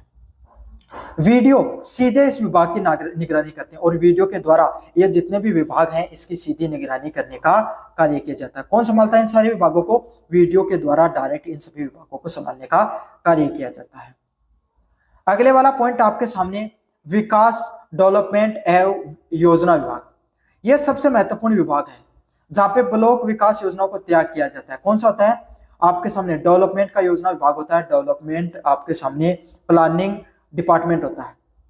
समझ में आ गया? यहाँ पे जो ब्लॉक आपके सामने जो खंड है, जो पंचायत समिति के नीचे जितने ग्राम पंचायतें आते हैं, और आपके ग्राम पंचायत जो पंचायत समिति है उसमें किस प्रकार की विकास योजनाओं को लागू किया जाएगा, इसको तैयार करने का कार्य किसको किया जाता है? आपके सामने जो योजना विभाग है उसके द्वारा किया जाता है। इसमें केंद्र राज्य की गरीबी उन्मूलन और जो रोजगार जो योजना है जैसे मनरेगा को लागू किया जाता है। इसमें क्या किया जाता है? गरीबी उन्मूलन, बीपीएल से संबंधित कोई योजना आ गई उसको लागू करना, कोई आवास योजना है उसको लागू करना, और मनरेगा जैसी जो योजनाएं होती हैं, रोजगार योजनाएं होती हैं, आपके सामने उसको लागू करने का कार्य होता है। साथ के साथ अलग अलग प्रकार के आप देखते हो ना, जो मेलों का आयोजन कराया जाता है आपके सामने, जिसमें जो अगर कोई व्यक्ति है भाई उसको अपने कागज बनवाने हैं, कोई डॉक्यूमेंट तैयार करवाने हैं, वो जैसे पट्टों का पट्टा देने का मेला हो गया, आपके सामने कोई अलग अलग वार्षिक एक मेले जरूर आयोजन करवाए जाते हैं पंचायत समितियों के द्वारा, वो जहाँ पर सारे अधिकारी एक जगह बैठते हैं और उनसे कोई भी कार्य आप करवा सकते हैं। यह विभिन्न विकास गतिविधियों के निधियों का आवंटन और उनके उपयोगों को निगरानी करता है। तो यहाँ पर आपके सामने जो कहाँ पर पैसा लगना चाहिए और उसका कहाँ पे सही से उपयोग हो रहा है या सही से उपयोग नहीं हो रहा है, इन सब चीजों की निगरानी की जाती है। तो अलग अलग प्रकार के जो विभाग होते हैं उनके आपके निगरानी करने का कार्य किया जाता है। अलग अलग प्रकार के विभागों को कहाँ पर पैसा वो सही से उपयोग कर रहे हैं, कैसे कहाँ पर नहीं कर रहे हैं, उन सब चीजों को सीधी निगरानी इन डिपार्टमेंटों के द्वारा की जाती है। अगले वाला है कृषि एवं पशुपालन विभाग। कौन सा डिपार्टमेंट है? आपके सामने एग्रीकल्चर एंड आपके सामने जो एनिमल हस्बेंड्री का डेवलपमेंट जो डिपार्टमेंट है उसमें।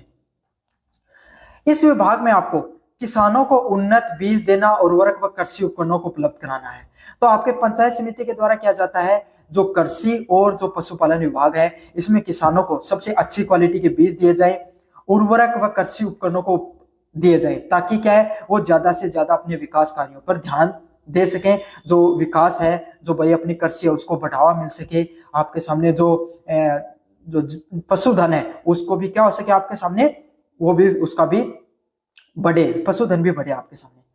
पशुओं का स्वास्थ्य का ध्यान रखना, नस्लों को सुधार करना, पशुधन विकास से संबंधित कार्यक्रम को संचालित करना। भाई पशुओं को सही समय पर टीकाकरण नहीं लग रहा है, कितने पशुधन है वहां पर, किस श्रेणी के पशुधन है, कितने दुधारू हैं, कितने भिन्न जो आपके सामने वाणिज्य व्यापारिक दृष्टिकोण से रखे गए हैं, उनकी जनगणना करना, उनका ध्यान रखना, मौसमी बीमारियां आती हैं उनका ध्यान रखना, नस्ल का सुधार करना, स्वास्थ्य से संबंधित जितने जो आपके सामने उन सब चीजों का ध्यान रखा जाता है इस विभाग के द्वारा।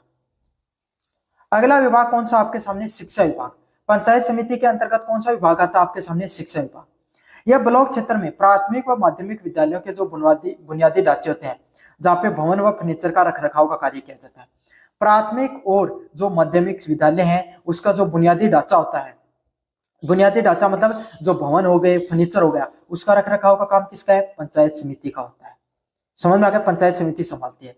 साथ के साथ बच्चों की शिक्षा की गुणवत्ता है वो सही से चल रही है नहीं चल रही है, बच्चों को अच्छे से अध्ययन करवाया जा रहा है नहीं करवाया जा रहा है, बच्चे कितना प्रतिशत अंक प्राप्त कर रहे हैं नहीं कर रहे हैं, आंगनबाड़ी है उनके अंदर बच्चों को सही समय पर पोषण मिल रहा है नहीं मिल रहा है, गर्भवती महिलाएं हैं उनका सही समय पर मापन, उनके स्वास्थ्य का ध्यान रखा जा रहा है नहीं रखा जा रहा, इन सब चीजों को भी आपके सामने किसका ध्यान रखा जाता है? शिक्षा विभाग के द्वारा। खास करके शिक्षा से संबंधित, खास करके जो विद्यालय से संबंधित जितने चीजें होती हैं, जो खेल कार्यक्रमों का आयोजन करवाना, टीचर होते हैं उनको सही समय पे आपके ध्यान रखना कि वो पढ़ा रहे हैं भाई नहीं पढ़ा रहे हैं, और फर्नीचर वगैरह का ध्यान रखना सब पंचायत समिति का ही आपके सामने कार्य होता है।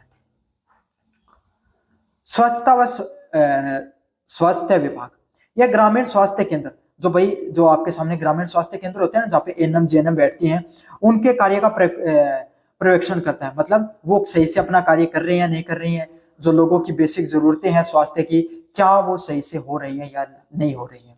जिसमें से अलग अलग प्रकार के कार्यक्रम होते हैं।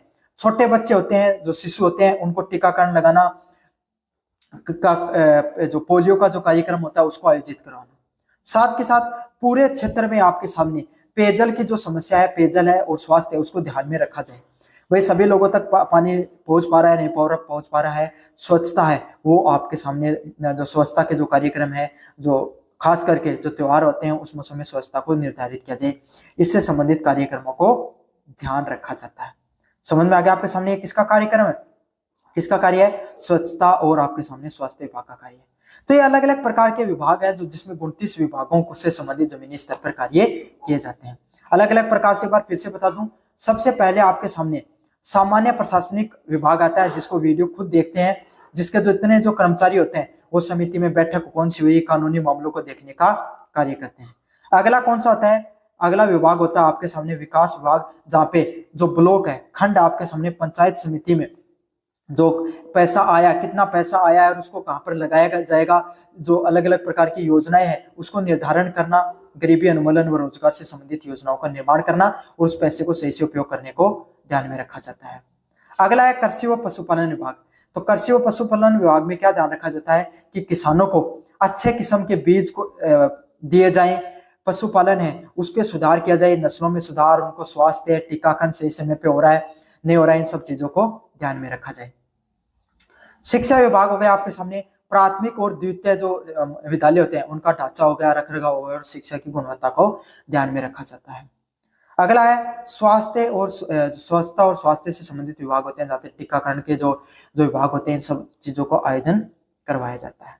तो ये होते हैं पंचायत समिति से संबंधित जितने पाए जाने वाले विभिन्न विभाग हैं, उससे संबंधित जितने कार्यक्रम है उसके बारे में मैंने विस्तृत रूप से बता दिया है। यही आपके सामने किसमें देखने को मिलते हैं, वर्किंग ऑफ पंचायत समिति से संबंधित जो पेपर होगा उसके जितने महत्वपूर्ण प्रश्न है सारे मैंने करवाए हैं। उसका जो यूनिट नंबर 2 है वो कंप्लीट हो चुकी है आपके सामने। मेरा नाम है मोहित और आपका स्वागत है हमारे यूट्यूब चैनल हिस्ट्री चैंपियन में। तो जैसा कि आप जानते हो, आपका जो यूनिट 3 है उससे संबंधित आप जितने भी इंपॉर्टेंट क्वेश्चन है वर्किंग ऑफ पंचायत समिति से संबंधित अपन पढ़ने वाले हैं, जिसके अंदर अपने 73वें संविधान संशोधन की शक्तियां व चुनौतियों से संबंधित जितने भी प्रश्न होंगे उनको अपन विस्तार से पढ़ेंगे। तो 3 नंबर यूनिट है, यूनिट 1 और यूनिट 2 मैं ऑलरेडी रिवाइज करवा चुका हूँ आपको, जो आपके सामने अगर अभी तक आपने नहीं देखी है तो प्ले लिस्ट में लिंक दे रहा हूँ उनका, वहाँ पर जाकर जरूर से देख लेना उनको। प्ले लिस्ट का लिंक डिस्क्रिप्शन में मिलेगा, वहाँ से जाकर यूनिट 1 और यूनिट 2 को दोनों को अच्छे से देख लेना। और जो ये पीडीएफ है आपके सामने, ये आपके हमारे टेलीग्राम चैनल पे देखने को मिल जाएगी ये वाली पीडीएफ, तो वहाँ से जाकर पीडीएफ को जरूर से डाउनलोड कर लेना और उसको अच्छे से पढ़ के चले जाना। 90% तक प्रश्न यहीं से देखने को मिल जाते हैं। पिछले 2-3 सालों से समस्या सर हमारे बैक लग जाती है, इस बार एक भी सब्जेक्ट में बैक नहीं लगने दूंगा। तो बस पीडीएफ को पढ़ लेना और वीडियो सॉल्यूशंस को अच्छे से देख लेना। चलो शुरू करते हैं अपन वीडियो को।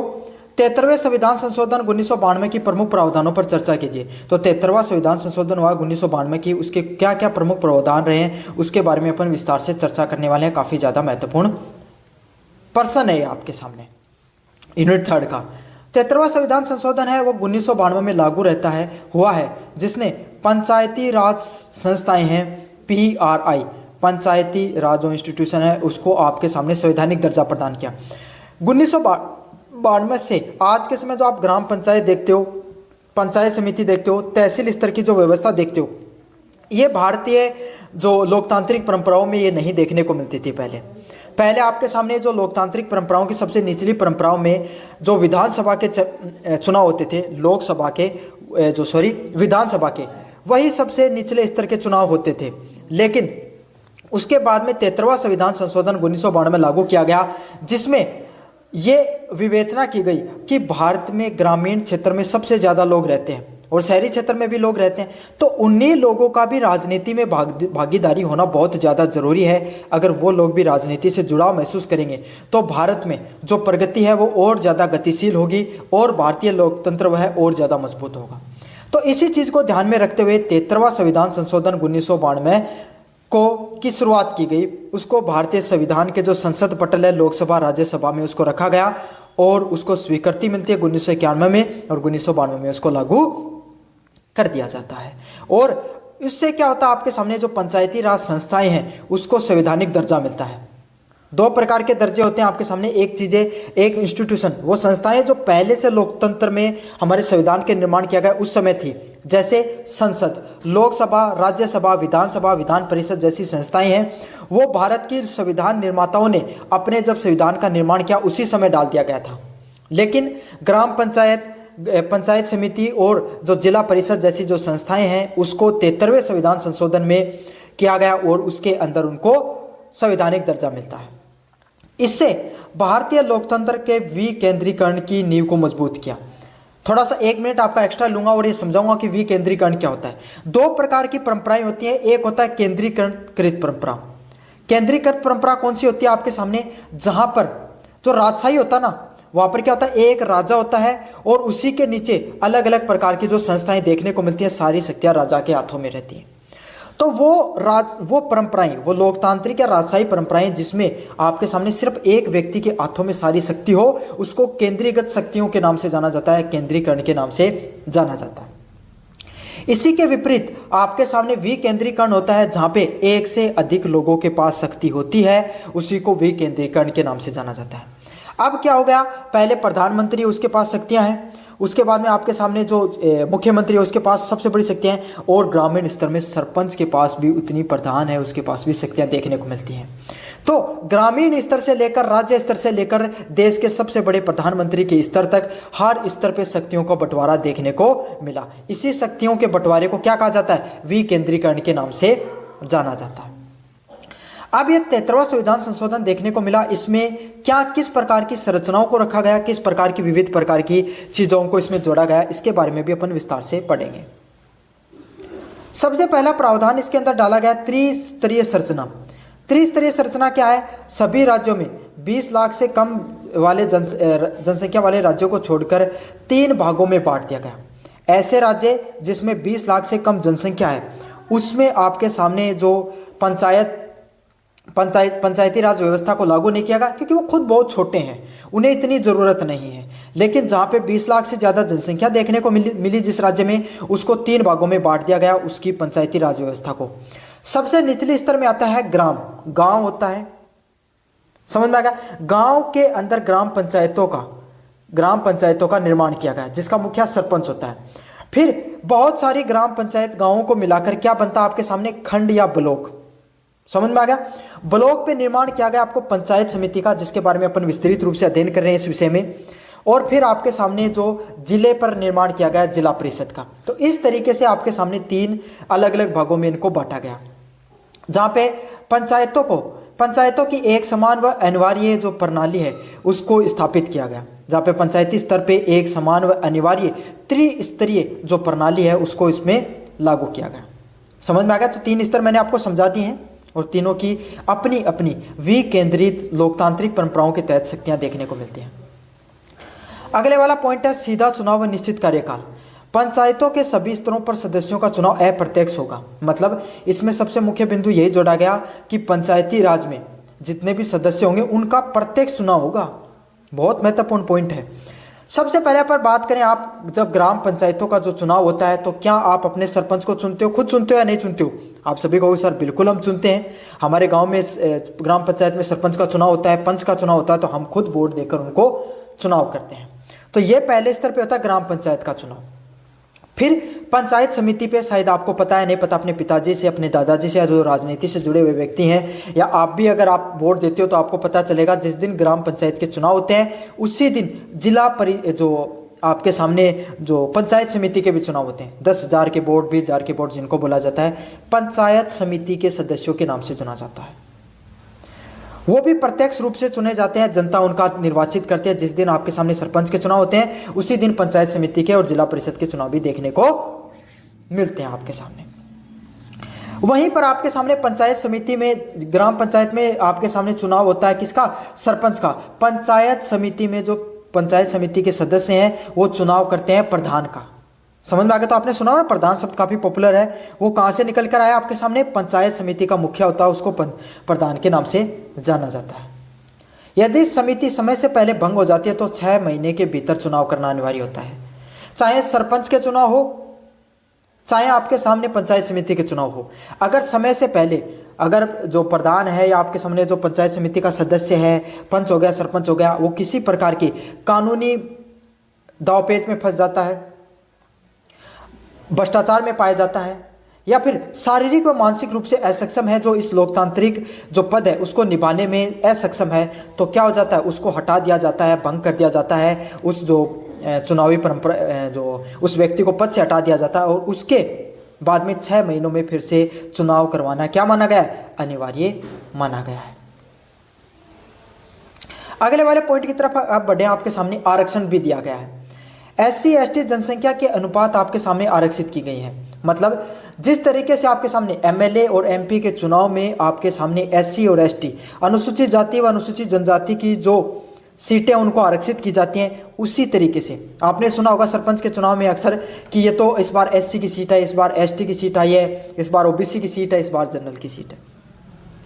तो जनसंख्या के अनुपात के अनुसार से सीटों को आरक्षित किया जाता है। सभी स्तर की महिलाओं के लिए 1/3 सीटों को आरक्षित किया जाता है। मतलब अगर कुल 300 ग्राम पंचायत हैं तो 100 सीटें आपके सामने महिलाओं को जाएंगी, 200 सीटें पुरुषों को, और उसमें भी अलग अलग जातिगत चीज़ें देखने को मिलती हैं। SC ST OBC और जनरल के हिसाब से सीटों को बंटवारा होता है। और SC की सीट है तो उस पर SC के कैंडिडेट लड़ेगा, ST की सीट है तो ST का कैंडिडेट लड़ेगा, जनरल की सीट है तो जनरल का कैंडिडेट लड़ेगा, और अगर OBC की सीट है तो OBC का कैंडिडेट लड़ेगा। क्लियर और नोट? मुझे उम्मीद है आपको हर चीज़ अच्छे से समझ में आ रही होगी। राज्य चुनाव आयोग, इन सब चुनावों को जिस तरीके से आपके सामने राष्ट्रीय चुनाव आयोग है वो लोकसभा, राज्यसभा, विधान परिषद और विधानसभा के चुनाव करवाने के लिए जिम्मेदार होता है, उसी तरीके से अगर जो सबसे निचली जो संस्थाएं हैं, लोकसभा, ग्राम पंचायत, पंचायत समिति, जिला परिषद और जो नगरीय जो चुनाव होते हैं जिसमें मेयर का चुनाव होता है, उसका चुनाव कौन कराता है? कंपटीशन की दृष्टि से भी इंपॉर्टेंट क्वेश्चन है। कौन कराता है आपके सामने? राज्य चुनाव आयोग है, वो इनका चुनाव करवाता है। कौन करवाता है? राज्य चुनाव आयोग है, उसके द्वारा चुनाव करवाया जाता है, जहां से निष्पक्ष रूप से चुनाव करवाया जाता है चुनाव आयोग के द्वारा। और ये एक संवैधानिक संस्था है। राज्य चुनाव आयोग राष्ट्रीय चुनाव आयोग के नीचे काम करती है। समझ में आ गया आपको? सारी चीजें अच्छे से समझ में आ रही होगी, मुझे उम्मीद है। अगले वाला पॉइंट है राज्य वित्त आयोग। हर 5 साल में पंचायतों की वित्तीय स्थिति की समीक्षा के लिए राज्य व पंचायतों के बीच में राजस्व का बंटवारा होता है। आप सुनते होंगे कि भाई इस बार हमारी ग्राम पंचायत को 5 करोड़ का, 10 करोड़ का, 15 करोड़ का, इस हिसाब से हमें पैसे का बंटवारा देखने को मिला है। तो एक राज्य वित्त आयोग की, जैसे एक राष्ट्रीय वित्त आयोग होता है आपके सामने, उसी तरीके से एक राज्य वित्त आयोग होता है, उसका निर्माण किया जाता है। और वो क्या करता है कि किस ग्राम पंचायत को कितना पैसा बंटवारा करना है, कितना राजस्व देना है, उस बंटवारे को देने का काम किसका होता है? राज्य वित्त आयोग का कार्य होता है, जो राज्य के बीच में हर ग्राम पंचायत, पंचायत समिति के बीच में पैसे के बंटवारे करने का कार्य करता है। अच्छा, इस राजस्व को बंटवारे के लिए सिफारिशें देने हेतु इस आयोग का गठन किया जाता है। तो ये कितना पैसा किस ग्राम पंचायत, किस पंचायत समिति को दिया जाएगा, यह निर्धारण कौन करता है? राज्य वित्त आयोग करता है, इसीलिए इसका गठन होता है। अगले वाला पॉइंट आपके सामने 11वीं अनुसूची। इस संशोधन के द्वारा संविधान में 11 अनुसूची जोड़ी गई, जिसमें 29 विषय सूचीबद्ध किए गए हैं। अगर हम विस्तार से बात करें आपके सामने, तो 11वीं जो अनुसूची में एक अलग से पॉइंट डाल दिया गया पंचायती राज व्यवस्था का। अनुसूचियां हैं, कुल 12 अनुसूची हैं। 11वीं अनुसूची में पंचायती राज और 12वीं में नगरीय व्यवस्था को देखने को मिलती है। इसमें कुल 29 विषयों को सूचीबद्ध किया गया है, जिसमें हर पंचायत को कानून बनाने व कार्य करने का अधिकार दिया गया है। जिस तरीके से एक एक राज्य है, उसको अपने राज्य का विकास करने का, कानून बनाने का, कानून व्यवस्था को लागू करने का अधिकार होता है। एक संघ पे जाएं, देश पे जाएं, तो एक प्रधानमंत्री के पास वो शक्तियां होती है। उसी तरीके से ग्राम पंचायत के सरपंच के पास ग्राम पंचायती में, पंचायती राज में आपके सामने जो वो पूरी शक्तियां दी गई, जिसमें उसके पास पूरी शक्तियां रहती है। पंचायतों के पास वो स्वायत्त संस्था हैं। सबसे बड़ी बात है कि स्वायत्त संस्थाएं जिनके पास खुद के कानून बनाने के, खुद के कार्य करने के अधिकार रहते हैं। इन सब प्रावधानों को आपके सामने जो स्थानीय स्वशासन के एक ठोस संवैधानिक आकार दिया। और ये जो जितने भी प्रावधान देखने को मिले, इसके कारण एक ठोस आपके सामने संवैधानिक संस्था है वो उभर कर आई है। मुझे उम्मीद है आपको अच्छे से समझ में आ गया होगा। ये जो 73वां संविधान संशोधन 1992 का जो पर्सन है, काफ़ी ज़्यादा महत्वपूर्ण पर्सन है, कंपटीशन की दृष्टि से भी और एग्जाम के परस्पेक्टिव से भी। अच्छे से समझा दिया मैंने आपको। चैनल को अगर सब्सक्राइब नहीं किया तो बहुत बड़ी गलती कर रहे हो। चैनल को जोर से सब्सक्राइब कर देना, वीडियो को जोर से लाइक कर देना। धन्यवाद। मेरा नाम है मोहित और आपका स्वागत है हमारे यूट्यूब चैनल हिस्ट्री चैंपियन में। तो जैसा कि आप जानते हो, आपका जो पेपर होने वाला है वर्किंग ऑफ पंचायत समिति, पंचायत समिति के कार्य, उससे संबंधित मैं कंप्लीट रिवीजन करवा रहा हूँ। उसमें आपके इसमें अपन पढ़ रहे हैं यूनिट नंबर 3 और यूनिट नंबर 3 का जो सबसे महत्वपूर्ण पर्सन है, पंचायत समिति की शक्तियाँ एवं कार्य, पावर एंड फंक्शंस के विस्तार के बारे में अपन बात करेंगे। काफ़ी ज़्यादा महत्वपूर्ण पर्सन है। मैंने इस टॉपिक्स, इस सब पेपर से संबंधित सारे इंपॉर्टेंट क्वेश्चन पहले करवा रखे हैं। कहाँ पर? प्ले लिस्ट का लिंक डिस्क्रिप्शन में दे रहा हूँ। उस प्ले लिस्ट में सारे वीडियोस आपको मिल जाएंगे। अगर आपने नहीं देखे हैं तो जाकर देख लीजिए।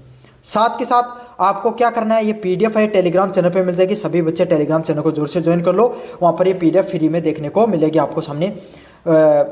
वर्किंग ऑफ पंचायत समिति 4th सेमेस्टर के नाम से पीडीएफ पड़ी हुई है। साथ के साथ सभी बच्चों से अनुरोध है, 90% बच्चे आप वीडियो देख लेते हो लेकिन चैनल को सब्सक्राइब नहीं करते हो। ऐसा बिल्कुल नहीं करना है। आपको वीडियो को जरूर से लाइक करना है और चैनल को जरूर से सब्सक्राइब कर देना है। तो चलो शुरू करते हैं अपन वीडियो को। पंचायत समिति की शक्तियों और कार्यों का मुख्य उद्देश्य ब्लॉक स्तर पर प्रभावी शासन को, विकास को बढ़ावा देना है। अगर अपन विस्तार से देखें आपके सामने, पंचायत समिति के कार्यों की बात करें और शक्तियों की बात करें तो इनका मुख्य उद्देश्य क्या है। अपन बहुत गहराई में जाते हैं तो अपन को समझ में आती है पंचायत समिति के जो मुख्य शक्तियाँ वो कार्य हैं वो क्या है। ब्लॉक स्तर पे जो आप ब्लॉक स्तर देखने को मिलता है, जो खंड होता है, मैंने बताया था ना, छोटी छोटी गाँवों को मिलकर ग्राम पंचायत बनती है। और जो अलग अलग प्रकार की जो 30, 40, 50, 60 ग्राम पंचायतों को मिलाकर एक खंड, एक ब्लॉक का निर्माण होता है। और ब्लॉक पर निर्माण किसका किया जाता है? पंचायत समिति का निर्माण किया जाता है, जिसका मुख्य उद्देश्य यह है कि ब्लॉक स्तर पर एक प्रभावी शासन और विकास को बढ़ावा देना। मतलब ब्लॉक स्तर पे आपके सामने एक अच्छे शासन है, प्रभावी शासन है, उसको लागू किया जाए और विकास है उसको बढ़ावा दिया जाए। मतलब ब्लॉक स्तर पे एक जो शासन प्रणाली है उसको विस्तृत शासन प्रणाली को लागू किया जाए और विकास को बढ़ाने के लिए कार्य किया जाए। ये शक्तियाँ आपके सामने, जो पंचायत समिति की जो शक्तियाँ होती हैं वो कुल कौन सी अनुसूची में दी गई है? 11 अनुसूची में कुल 29 शक्तियों के बारे में बताया गया है। समझ गया? तो संविधान के जो 11वीं अनुसूची है उसमें पंचायत समिति की सारी शक्तियों के बारे में बताया गया है। क्या क्या है इनके बारे में अपन विस्तार से देखेंगे, सारी की सारी शक्तियों के बारे में। पहला है विकास नियोजन। पंचायत समिति अपने ब्लॉक के लिए वार्षिक और पंचवर्षीय विकास योजनाएं तैयार करती है। जो पंचायत समिति होती है वो क्या करती है, अपने ब्लॉक के लिए और अपने जो अपना ब्लॉक होता है, जो खंड होता है, उसमें पूरे वर्ष के लिए 5 वर्षीय योजनाओं का निर्माण करती है। 5 वर्ष के लिए आपके सामने जो 5 वर्ष के लिए पंचायत समिति है उसका क्या होता है? उसका गठन होता है। तो इसीलिए वो जिस प्रकार से पहले भारत में पंचवर्षीय योजनाएं देखने को मिलती थी राष्ट्रीय स्तर पे, अब तो वो योजना आयोग को भंग करके नीति आयोग को लागू कर दिया गया है। लेकिन अभी भी जो पंचायत समितियां होती हैं वहाँ पर 5 वर्ष के लिए पंचायत समिति का गठन होता है। और 5 वर्ष में जो प्रधान हो गए, आपके सामने पंचायत समिति के सदस्य हो गए, जो सरपंच हो गए, वो कुछ एजेंडों के साथ, कुछ घोषणाओं के साथ जिन्होंने अपनी जनता से वादे किए थे उनको पूरा करने के लिए, उन विकास योजनाओं को लागू करने के लिए, उन्होंने जो वादे किए थे उनको लागू करने के लिए वो क्या करते हैं, आपके सामने 5 वर्ष की योजना तैयार करते हैं। जिसमें ग्राम पंचायतों की जो योजनाएं होती है उनको क्या किया जाता है? समेकित किया जाता है। जिसमें सारी की सारी जो ग्राम पंचायत होती हैं उनकी जितनी भी योजनाएं होती हैं उनको सारों को क्या किया जाता है? इकट्ठा करके एक जगह जोड़ लिया जाता है। जहाँ पे सभी ग्राम पंचायतों के भाई एक जो पंचायत समिति की मीटिंग होती है, इसमें सभी सरपंचों को, जितने पंचायत समिति के सदस्यों को पूछा जाता है कि भाई आपके कहाँ कहाँ समस्या है, आपके किस खंड में कौन सी विकास योजना लागू करनी है। और इसी हिसाब से उसी मीटिंग में एजेंडे तैयार किए जाते हैं, विकास परियोजनाओं को तैयार किया जाता है। अगले वाला प्रश्न की बात करें, योजनाओं का क्रियान्वयन करना। यह केंद्र व राज्य सरकार द्वारा वित्त पोषित सभी विकास कल्याणकारी योजनाएं, मतलब केंद्र व राज्य सरकार के द्वारा जो योजनाएं हैं, जो जनता के लिए, ग्रामीण स्तर की जो जनता है उसके लिए जो योजनाएं पहले से जो शुरू की गई हैं, उन योजनाओं को, उन जो विकास व कल्याणकारी योजनाओं को धरातल पे लागू करने का किसका कार्य होता है? पंचायत समिति व ग्राम पंचायत का कार्य होता है। जिसमें अलग अलग प्रकार की परियोजनाएं आती हैं, जैसे कृषि परियोजनाएं होगी आपके सामने, जिसमें जो बीज का वितरण करना, उर्वरकों का वितरण करना, कोई नई स्कीम आई है जिसमें आपके सामने जो किसानों को मुआवजा देना हो गया, फसल बीमा योजना हो गई। तो इन पर जैसी जो योजनाएं हैं, जो कृषि से संबंधित योजनाएं हैं, उन सभी योजनाओं को विस्तार से लागू करना। स्वास्थ्य को से संबंधित योजना, ग्रामीण स्तर में आंगनबाड़ी, स्वास्थ्य समुदाय केंद्र, जो आपके सामने ग्राम जो शहरी स्तर पे, शहर में काफ़ी बार जो गांव के अंदर 2-3 गांव पे एक बड़ा अस्पताल होता है आपके सामने, है ना, उसको अस्पताल के सभी चीज़ों की जिम्मेदारी पंचायत समिति के अंतर्गत होती है। उनके नीचे आने वाले जितने भी जो स्वास्थ्य केंद्र होते हैं, स्वास्थ्य विभाग से संबंधित चीज़ें होती हैं, वो सारी की सारी जो वो सही से कार्य कर रहे हैं नहीं कर रहे हैं, अधिकारी किसी चीज़ की ज़रूरत है, कोई नई योजना आई है, उसको लागू करना धरातल पे किसका काम है? पंचायत समितियों का काम है। शिक्षा, प्राइमरी व सेकेंडरी स्कूल और हायर जो प्राइमरी, सेकेंडरी और सीनियर सेकेंडरी स्कूल होती हैं, सभी स्कूल पे अध्यापक सही से बच्चों को पढ़ाएं। वहाँ के भवनों की जर्जर स्थिति है तो उनको सही से आपके सामने से सही से भवनों का निर्माण किया जाए, उनका पुनर्निर्माण किया जाए। नए भवनों की जरूरत है तो नए भवनों का निर्माण किया जाए। टीचर, अध्यापक है, बच्चों को अच्छे से शिक्षा दे रहे हैं नहीं दे रहे हैं, इन सब चीज़ों पर भी पूर्ण रूप से क्या किया जाता है? शिक्षा को भी सही से शिक्षा विभाग से संबंधित चीज़ों को भी सही से लागू करना धरातल पे किसका काम है? पंचायत समिति का काम है। साथ के साथ बीपीएल और आपके सामने ग्रामीण आवास योजनाएं हैं, उन जैसी ग्रामीण आवास योजनाओं को धरातल पे लागू करने का कार्य किसका? आपके सामने सभी परियोजनाओं को धरातल पे लागू करने का किसका कार्य होता है? पंचायत समिति है, उसका कार्य होता है। ये एक प्रकार की नोडल एजेंसी के रूप में कार्य करती है। नोडल एजेंसी कौन सी एजेंसी होती है? वो एजेंसी जो उसको लागू भी करती है, उनके लिए पैसा भी आवंटित करती है, और वो कार्य सही से हो रहे हैं नहीं हो रहे हैं उनको धरातल पे जांच करने का भी कार्य करती है। जिनमें सबसे बड़ा अधिकारी है, प्रशासनिक दृष्टि से सबसे बड़ा अधिकारी वीडियो होता है। जो ग्राम पंचायतों पे सही से कार्य नहीं हो रहा है, उनके नीचे जितने अधिकारी जो सरकारी कर्मचारी कार्य करता है, उन सब से रिपोर्ट लेने का कार्य वीडियो का होता है। और निर्वाचित जो सबसे बड़ा पद होता है वो किसका होता है? प्रधान का होता है, जो जनता के सामने आने वाली समस्याओं को समाधान करने का कार्य करता है। तो ये एक प्रकार की बहुत ही सुंदर लोकतांत्रिक परंपराओं में से है, जहां पे दोनों संसदीय प्रणाली मतलब जो निर्वाचित प्रणाली और आपके सामने जो लोकतांत्रिक प्रणाली में जो कार्य प्रणाली है, दोनों एक जगह एक समय पर कार्य करती हैं और मिलजुल कर कार्य करती हैं आपके सामने। अगले वाला पॉइंट है वित्तीय व बजटीय नियंत्रण। समिति के पास अपने आय स्रोतों से धन जुटाने और विकास कार्य करने व निधियों का आवंटन करने की शक्ति है। सबसे खूबसूरत बात इसकी एजेंसी की, पंचायत समिति की, ये भी है कि ये सरकार से तो इसको अनुदान मिलता ही मिलता है, सरकार तो पैसे देती है, लेकिन इसके अलावा ये क्या कर सकते हैं? खुद के क्षेत्र के अंतर्गत आने वाला कोई मेले लग रहे हैं, कोई पट्टा का आवंटित हो रहा है, कोई लाइसेंस जारी करना, कोई पैसे पर निवेश करना, कोई भूमि पड़ी हुई है उस पर भवनों का निर्माण करके उसको किराए पर देना, ये खुद से भी धन स्रोत को जुटा सकते हैं। और जो आ रहा पैसा उसको सरकार के देने की बजाय खुद अपने विकास कार्यों पर लगा सकते हैं। इसीलिए ये एक प्रकार की स्वायत्त संस्था के रूप में भी इसको जाना जाता है। साथ के साथ ये ग्राम पंचायतों के बजटों की समीक्षा व अनुमोदन भी करती है। बहुत महत्वपूर्ण पॉइंट है।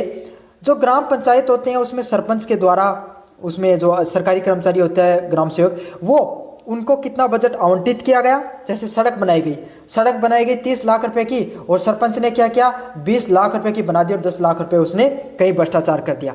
तो वो पैसा सही जगह पे लगा या नहीं लगा है, उसको जो बजट है उसकी समीक्षा करने का कार्य कौन करते हैं? आपके सामने ये वित्त है। और जो बजट नियंत्रण की जो संस्था होती है, कौन?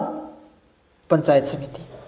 समझना, खुद पैसे भी जुटा सकती है, विकास कार्य में भी लगा सकती है। ग्राम पंचायतों का पैसा, बजट वो दिया गया था, उन्हें वो सही जगह लगाया नहीं लगाया, इसकी समीक्षा करने का कार्य किसका होता है? ग्राम जो पंचायत समिति है उसी का होता है। मुझे उम्मीद है आपको अच्छे से सारी चीजें समझ में आ रही होंगी। अगले वाला पॉइंट है पर्यवेक्षण और समन्वय।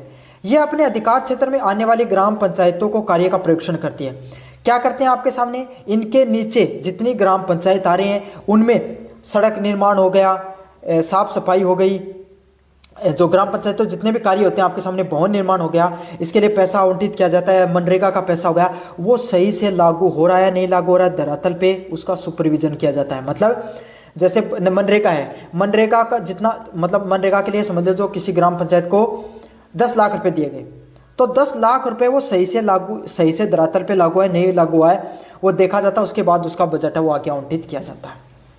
तो ना सिर्फ ये उनकी समीक्षा करती है, समीक्षा अलग चीज है। समीक्षा क्या होती है, देखना कि कहीं गलती तो भ्रष्टाचार तो नहीं हो रहा है, और पर्यवेक्षण मतलब क्या होता है, आपके सामने वहां पर जाकर धरातल पे जाकर जिस समय कार्य चल रहा है उस समय जाकर देखो कि वो सही से हो रहा है नहीं हो रहा, उसको पर्यवेक्षण के नाम से बोला जाता है। और समीक्षा जो काम हो चुका है उसके बाद में उसकी समीक्षा करना कि वो सही हुआ है गलत हुआ, उसको समीक्षा बोला है। दोनों में अंतर है, लेकिन दोनों ही काम पंचायत समिति के अंतर्गत आते हैं, ताकि वह कुशलता और नियमों के अनुसार कार्य हो सके। ग्राम पंचायत तो वो सही से कार्य कर सके, नियमों के अनुसार कार्य कर सके, इसीलिए सब चीजें किया जाता है। अलग अलग प्रकार के जो आपके सामने सरकारी विभाग हैं, कृषि स्वास्थ्य के जो स्वास्थ्य अधिकारियों के बीच में समन्वय स्थापित करने का कार्य होता है। यह क्या करते हैं, अलग अलग प्रकार के जो सरकारी विभाग हैं, जैसे जिसमें कृषि स्वास्थ्य से संबंधित अधिकारी हैं, उनके बीच में समन्वय स्थापित करने का भी कार्य किया जाता है। भाई अलग अलग डिपार्टमेंट है, जैसे कृषि से संबंधित डिपार्टमेंट है, स्वास्थ्य से संबंधित जो डिपार्टमेंट है, तो दोनों को मतलब कृषि की वजह से कुछ स्वास्थ्य से संबंधित अगर कोई दिक्कतें आ रही हैं तो क्या कर सकते हैं भाई, दोनों डिपार्टमेंट आपस में बैठकर उस पर काम कर सकते हैं। या कृषि क्यों, ग्राम पंचायत का कोई अधिकारी हो, चाहे जो और कोई अधिकारी हो, पंचायत समिति का कोई अधिकारी हो, सबके बीच में वो वहां पर बैठ सकते हैं। अलग अलग ग्राम पंचायतों के लोग, उनके बीच में अगर कोई मतभेद है उसको भी रिजोल्व कर सकते हैं। अगले वाला पॉइंट आपके सामने सामुदायिक सेवाएं। ये सार्वजनिक सड़कें, पुलियां, पेयजल योजनाएं व सामुदायिक स्वास्थ्य केंद्रों का निर्माण करने का कार्य किसका होता है, पंचायत समिति का होता है। पंचायत समिति का काम सिर्फ सर्वेक्षण समीक्षा करने का, बजट आवंटन का ही काम नहीं होता है, बल्कि ये खुद भी सार्वजनिक सड़कों का निर्माण करना, अपने क्षेत्र में आने वाली पुलियों का निर्माण करना, पेयजल योजना कि हर लोग सभी लोगों को स्वच्छ पेयजल पानी मिले, सामुदायिक स्वास्थ्य केंद्र होते हैं उनका निर्माण करना, सारे का सारे काम किनका है, पंचायत समिति का ही कार्य होता है। साथ के साथ जितनी भी ये सामुदायिक संस्थाएं हैं जो आपके सामने, चाहे सड़क हो गई, चाहे आपके सामने विद्यालय भवन हो गए, चाहे आपके सामने स्वास्थ्य के केंद्र हो गए, चाहे ग्राम पंचायत केंद्र हो गए, आंगनबाड़ी केंद्र हो गए, जितने भी सरकारी संस्थाएं हैं जो उनके भवन है उनका देखरेख, उनके फर्नीचर का देखरेख करने का काम किसका होता है, पंचायत समिति का ही कार्य होता है। नियम बनाने की शक्ति, कुछ मामलों में राज्य विधानमंडल द्वारा सौंपे गए विषयों को सीमित अपने क्षेत्र में नियम बनाने की शक्ति किसके पास होती है, पंचायत समिति के पास होती है। अलग अलग प्रकार के जो राज्य विधानमंडल होते हैं उनमें जो नियम बनाने की शक्ति भी किसके पास देखने को मिलती है, पंचायत समिति के पास ही देखने को मिलती है। इन शक्तियों का प्रयोग प्रधान की अध्यक्षता में व वीडियो की जो प्रशासनिक सहयोग से किया जाता है। तो मैंने बताया सरकारी कर्मचारियों में कार्य प्रणाली की दृष्टि से वीडियो सबसे बड़ा अधिकारी होता है, निर्वाचित क्षेत्रों के आधार से प्रधान सबसे बड़ा अधिकारी होता है। दोनों अपने सहयोग से सबसे बड़े अधिकारी हैं, इन दोनों के सहयोग से ये योजनाएं हैं उसको सही से क्रियान्वित किया जाता है। मुझे उम्मीद है पंचायत समिति के जितने भी जो कार्य हैं और जो उनकी शक्तियाँ हैं उसके बारे में आपको विस्तार से पता चल गया होगा। और अन्य वीडियो देखने हैं तो चैनल को जोर से सब्सक्राइब कर देना, वीडियो को जोर से लाइक कर देना। धन्यवाद। हेलो बच्चों, मेरा नाम है मोहित और आपका स्वागत है हमारे यूट्यूब चैनल हिस्ट्री चैंपियन में। तो जैसा कि आप जानते हो आपका जो पेपर होने वाला है वर्किंग ऑफ पंचायत समिति, उसकी यूनिट नंबर 3 पढ़ रहे हैं और उसके जितने भी महत्वपूर्ण प्रश्न है सारे के सारे अपन विस्तार से करें। उसका अगला महत्वपूर्ण प्रश्न है पंचायत समिति के समक्ष उपस्थित प्रमुख चुनौतियों का विश्लेषण कीजिए। तो पंचायत समिति के सामने कौन सी प्रमुख चुनौतियां देखने को मिलती हैं उसके बारे में अपन प्रमुख रूप से विश्लेषण करेंगे। काफ़ी ज़्यादा महत्वपूर्ण प्रश्न है, अपन विस्तार से समझेंगे कौन सी चुनौतियाँ हैं जिनका सामना करना पड़ता है कोई एक पंचायत समिति को। तो चलो शुरू करते हैं अपन वीडियो को। इससे पहले आपके सामने जो मैंने यूनिट 1 और यूनिट 2 वो ऑलरेडी करवा चुका हूं, उसका जो प्लेलिस्ट का लिंक डिस्क्रिप्शन में दे रखा है, डिस्क्रिप्शन में जाके प्लेलिस्ट और दूसरे वीडियो भी देख लेना। साथ के साथ टेलीग्राम चैनल पे पीडीएफ पढ़िए, टेलीग्राम चैनल पे जाकर इस पीडीएफ को जरूर से पढ़ लेना आपके सामने। तो अब आप बढ़ते हैं अपन आगे की तरफ। आपके सामने पंचायत समिति को प्रभावी ढंग से लागू करने के लिए कई महत्वपूर्ण चुनौतियां हैं आपके सामने। भाई पंचायत समिति स्वायत्त संस्था है, आपके सामने ग्राम पंचायत जो सबसे निचले स्तर की संस्था होती है भारतीय लोकतांत्रिक परंपराओं में निर्वाचन स्तर की, उसकी उनको चीज़ों को नियंत्रण करने के लिए उनकी जो ग्राम पंचायत उस पर सही से कार्य हो रहे हैं नहीं हो रहे हैं उसकी समीक्षा करने के लिए जो बीच की संस्था होती है, जिला स्तर की संस्था ग्रामीण स्तर के बीच की संस्था पंचायत समिति होती है, जो दोनों के बीच में समन्वय करने का कार्य करती है, जिला स्तर पे और ग्राम पंचायत के स्तर पे। तो उनके सामने क्या क्या किस किस प्रकार की चुनौतियां होती हैं, इसको अपन विस्तार से पढ़ेंगे। उसमें पहली चुनौती है वित्तीय अपर्याप्तता पर निर्भर होना। मतलब सीमित अपनी आय के लिए सरकारी अनुदान पर अत्यधिक निर्भर रहते हैं। इसमें अलग अलग प्रकार की चीज़ें दे रखी हैं कि किस तरीके से ग्राम पंचायत पंचायत समिति किस तरीके से पैसे कमा सकती है। कोई मेले, कोई तीर्थ स्थल, इससे पैसा कमा सकती है। कोई लाइसेंस के माध्यम से आपके सामने कम पैसे कमा सकते हैं, साथ के साथ कोई निवेश वगैरह से। लेकिन ये इन सब चीज़ों से इतना ज़्यादा पैसा नहीं आता है। तो इनको पंचायत समिति होती हैं, इनको मुख्यतः किस चीज़ पर निर्भर होना पड़ता है? सरकारी अनुदान, सरकारी पैसे पर विशेषकर ज़्यादातर निर्भर होना पड़ता है। क्यों? क्योंकि स्थानीय करों और शुल्कों का संग्रहण कमजोर है। मतलब स्थानीय शुल्क और जो कर है वो इतना ज़्यादा नहीं हो पाता है कि जो पंचायत समिति है उसके जो और अन्य कार्य हैं वो अच्छे से हो पाए। तो वित्तीय स्वायत्ता की कमी का कारण बनते हैं। इसलिए क्या होती है, ये खुद वित्तीय रूप से, पैसे आर्थिक रूप से इसे राज्य स्तर पे ज़्यादा निर्भर होना पड़ता है। राज्य स्तर तय करता है कि कितना पैसा इनको देना चाहिए, कितना नहीं देना चाहिए। वो चाहे तो ज़्यादा दे सकते हैं, वो चाहे तो कम भी देते हैं। इसलिए पैसे के रूप में वित्तीय स्वायत्ता इनकी बहुत ही रूप से आपको कमज़ोर देखने को मिलती है। इसलिए ये आपके सामने प्रशासनिक दृष्टिकोण से तो थोड़ी स्वायत्त रहती हैं, लेकिन वित्तीय रूप से इनको राज्य सरकार की इच्छाओं पर ही निर्भर रहना पड़ता है। समझ में आ गया? तो पैसे के लिए अधिकतर किस पे निर्भर रहना पड़ता है इनको? सरकारी जो संस्थाएं हैं, सरकार के द्वारा वित्त आयोग, सरकार जितना अनुदान देती है उसी पर इनको निर्भर रहना पड़ता है। अगले वाला पॉइंट है इनके लिए क्रियात्मक हस्तांतरण का अभाव, मतलब लैक ऑफ डिवोशन। 73वें संविधान संशोधन के बावजूद 11वीं अनुसूची के तहत 29 विषयों को डाला गया। मतलब 73वां संविधान संशोधन है, उसमें 11वीं अनुसूची में आपके सामने पंचायत समितियों को डाला गया, जिसमें कुल 29 विषय हैं जिनको पूरी तरीके से पंचायतों को स्थानांतरित नहीं किया गया। मतलब जितने इनको अधिकार हैं वो सारे के सारे अधिकार इनको नहीं दिए गए अभी तक। राज्य सरकार अभी भी इन सभी विषयों पर पर्याप्त प्रशासनिक व वित्तीय नियंत्रण बनाकर रखती है। मतलब सरकार नहीं चाहती है, राज्य सरकारें, कि पूर्ण रूप से आपके सामने जो ये पंचायत समितियां हैं, ग्राम पंचायत हैं, इनको पूरी की पूरी शक्तियां मिले। जो पूरे के पूरे 29 विषय हैं जिनको जो संविधान में दिए गए हैं वो इनको पूर्ण रूप से नहीं दिए जाते हैं। राज्य सरकार है वो अपने प्रशासनिक दृष्टि से और वित्तीय दृष्टि से इन सब चीज़ों पर पूर्ण रूप से नियंत्रण करके रखती हैं।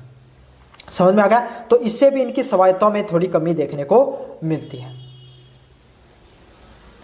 अगले वाला पॉइंट आपके सामने, जहां पर कर्मचारी और क्षमता की कमी। पंचायत समितियों के पास अक्सर पर्याप्त व प्रशिक्षित और योग्य कर्मचारी नहीं हो पाते हैं। मतलब पंचायत समितियां होती हैं, उनके पास क्या होता है, पर्याप्त मात्रा में परीक्षण किए हुए और योग्य कर्मचारी बिल्कुल भी नहीं देखने को मिलते हैं। जैसे तकनीक, स्टाफ व लेखाकार की कमी देखने को मिलती है। क्या देखने को मिलता है? जो स्टाफ है वो भी पूर्ण रूप से क्या रहता है, प्रशिक्षित नहीं रहता है, योग्य कर्मचारी नहीं रहते हैं। पर्याप्त रूप से आपके सामने जो कर्मचारी हैं जो अच्छे से कार्य कर सके वैसे योग्य कर्मचारियां नहीं रहते हैं। इसीलिए जो सबसे जटिल योजनाएं होती हैं, जो मुश्किल व जटिल योजनाएं होती हैं और उनके वित्तीय रिकॉर्ड रखने का कुशलता का अभाव होता है। मतलब जो जटिल योजनाओं को, जो सरकार की मुश्किल योजनाएं हैं जिसके लिए पढ़े लिखे योग्य कुशल कर्मचारी चाहिए, उतने कुशल कर्मचारी सरकारी विभाग में होते नहीं हैं। इसीलिए इन जो योजनाएं होती हैं इनको धरातल पे लागू करना मुश्किल होता है। और जो वित्तीय रिकॉर्ड होता है, पैसे का जो रिकॉर्ड होता है, उसको रखने में, उसका रख रखाव में भी काफ़ी बार क्या है, अनियमितता पाई जाती है। और इसी जो अनियमितताओं का कुछ लोग हैं, कुछ राजनीतिक फायदा भी उठाया जाता है। इसी के कारण यहाँ पर काफ़ी मात्रा में भ्रष्टाचार भी देखने को मिलता है। अगला पॉइंट आपके सामने, स्थानीय स्तर पर चुनाव के कारण तीव्र राजनीति भी देखने को मिलती है। सबसे छोटे स्तर पे आपके सामने ग्राम पंचायती चुनाव से जुड़े हुए रहते हैं, तो लोग आपस में जानकार रहते हैं, सभी एक दूसरे को जानते हैं, तो काफ़ी ज़्यादा राजनीति यहाँ पर देखने को मिलती है। सबसे ज़्यादा तीव्र राजनीति यहाँ पर देखने को मिलती है। जाति गुट आधारित राजनीति का उदय होता है। इस कारण क्या होता है, आपके सामने जातिगत आधार पर राजनीति देखने को मिलती है। अलग अलग प्रकार की जातियां हैं, जाति हो गई, बिरादरी हो गई, धार्मिक स्तर की राजनीति देखने को मिलती है। जो लोग ग्राम पंचायतों में एक जाति की बहुलता है, उसके बजाय जो प्रधान है वो दूसरी जाति का आ गया है, तो प्रधान को अच्छे से कार्य नहीं करने दिया जाता है। अगर वो वीडियो है, अगर वो दूसरी जाति का है, तो वहाँ पर राजनीतिक वजह से उसको भी आपके सामने धार्मिक कारणों की वजह से उसको भी कार्य करने में बाधा पहुँचाई जाती है। फायदे भी हैं इस चीज़ के, लेकिन नुकसान भी है। काफ़ी बार जो राजनीति है वो इतने स्तर पे हो जाती है, तुच्छ स्तर पे पहुंच जाती है कि जो प्रशासनिक रूप से जितने कार्य होने चाहिए वो नहीं हो पाते हैं। इसके विकास के निर्णय व्यक्तिगत लाभ या राजनीतिक प्रतिशोध किससे प्रभावित होते हैं, न कि जनहित के लिए। जो विकास के जो कार्य होते हैं उसमें क्या तो खुद का फायदा देखा जाता है या फिर राजनीतिक प्रतिशोध का, कि भाई वो उस जाति से जो व्यक्ति वो चुना गया है उसको फायदा नहीं होना चाहिए, अपना फायदा होना चाहिए, व्यक्तिगत हित, अपना वोट बैंक मजबूत करने के लिए, अपनी वोट बैंक की जो राजनीति को बढ़ाने के लिए क्या किया जाता है। इस प्रकार के जो तीव्र राजनीति देखने को मिलती है। इसलिए जनता के जो विकास कार्य हैं, जनता हित है, वो कहीं ना कहीं पीछे छूटता हुआ दिखाई देता है इन सब चीज़ों के बीच में। समझ में आ गया आपको अच्छे से। राजनीति का बहुत गहरा प्रभाव देखने को मिलता है पंचायत समितियों में। अगले वाला पॉइंट है अत्यधिक नौकरशाही हस्तक्षेप। खंड विकास अधिकारी, बीडीओ और अन्य प्रशासनिक अधिकारियों का अत्यधिक नियंत्रण होने से निर्वाचन प्रतिनिधियों की कमजोरी सीमित होती है। वीडियो है सबसे बड़ा अधिकारी होता है, और राज्य सरकारों ने क्या किया आपके सामने, जो निर्वाचित लोग होते हैं, प्रधान हो गया, उसके पास शक्तियों को थोड़ा पूर्ण रूप से उनको दिया नहीं है। और जो प्रशासनिक अधिकारी होते हैं, खंड विकास अधिकारी है, वीडियो है, उसके पास सबसे ज़्यादा सवायत, उसके पास सबसे ज़्यादा ताकत होती है, वो सबसे ज़्यादा शक्तिशाली होता है, वो सबसे ज़्यादा आपके सामने क्या करता है, उसके पास अधिकतर शक्तियाँ देखने को मिलती हैं। इस कारण उसके अत्यधिक नियंत्रण होने के कारण जो जनप्रतिनिधि हो गए, प्रधान हो गया या पंचायत समिति के जो सदस्य हो गए, उनके पास शक्तियाँ हैं वो सीमित रहती हैं, उनके पास इतनी ज़्यादा शक्तियाँ नहीं रहती हैं। इससे जवाबदेही व स्थानीय नेतृत्व कमजोर होता है। इससे क्या होता है आपके सामने, जो जनता के प्रति जो पंचायत समिति के सदस्य हैं, आप जानते भी हो कि आपके पंचायत समिति के सदस्य कौन, आपके अपने आप आसपास पूछ लेना, आप नहीं जानते हो क्योंकि उनका उतना महत्व नहीं है। तो यही है कि इसीलिए जो वो पंचायत समिति के सदस्य हैं वो जनता के प्रति उतने जवाबदेही नहीं रह पाते हैं, उनका स्थानीय नेतृत्व कमजोर रहता है। ग्राम पंचायत के सरपंच है उसकी ज़्यादा वैल्यू होती है आपके सामने पंचायत समिति के सदस्यों से, जबकि पद से वो उनसे बड़े हैं, लेकिन फिर भी आपके सामने जो सरपंच है उसकी ज़्यादा महत्व रहता है। क्यों? क्योंकि वो स्वायत्त संस्था के रूप में काम करते हैं। यहाँ पर जो विकास अधिकारी होता है, खंड विकास अधिकारी, प्रशासनिक अधिकारी, उसके पास ज़्यादा शक्तियाँ देखने को मिलती हैं। इस वजह से आपके सामने जो पंचायत समिति के सदस्य हो गया, प्रधान हो गया, उसकी शक्तियाँ थोड़ी कमज़ोर होती हैं। समझ में आ गया। इसलिए जनता के प्रति जवाबदेही भी कमज़ोर रहती है, स्थानीय नेतृत्व भी सब में कमज़ोर देखने को मिलता है। इन सब चुनौतियों के बावजूद प्रशासनिक सुधार व अत्यधिक जो मुख्य सदस्य हैं उनकी वित्तीय स्वतंत्रता व सदस्यों के जो परीक्षण है उसके माध्यम से आपके सामने किया जा सकता है। अगर इन सब चुनौतियों को ऐसा नहीं है कि पार नहीं पाया जा सकता, इन सब चुनौतियों पर नियंत्रण नहीं किया जा सकता है, अलग अलग प्रकार के प्रशासनिक सुधारों के माध्यम से, वित्तीय स्वतंत्रता के माध्यम से जो सदस्य हैं उनको परीक्षण देकर क्या किया जा सकता है, इन सब चीज़ों पर कंट्रोल किया जा सकता है। तो ये था पंचायत समिति के समक्ष जितनी भी चुनौतियां हैं उसका विश्लेषण किया, उस पर अपन बात की। काफ़ी ज़्यादा महत्वपूर्ण प्रश्न था। कैसा लगा आपको जरूर से बताना। चैनल को जोर से सब्सक्राइब कर देना, वीडियो को जोर से लाइक कर देना। धन्यवाद।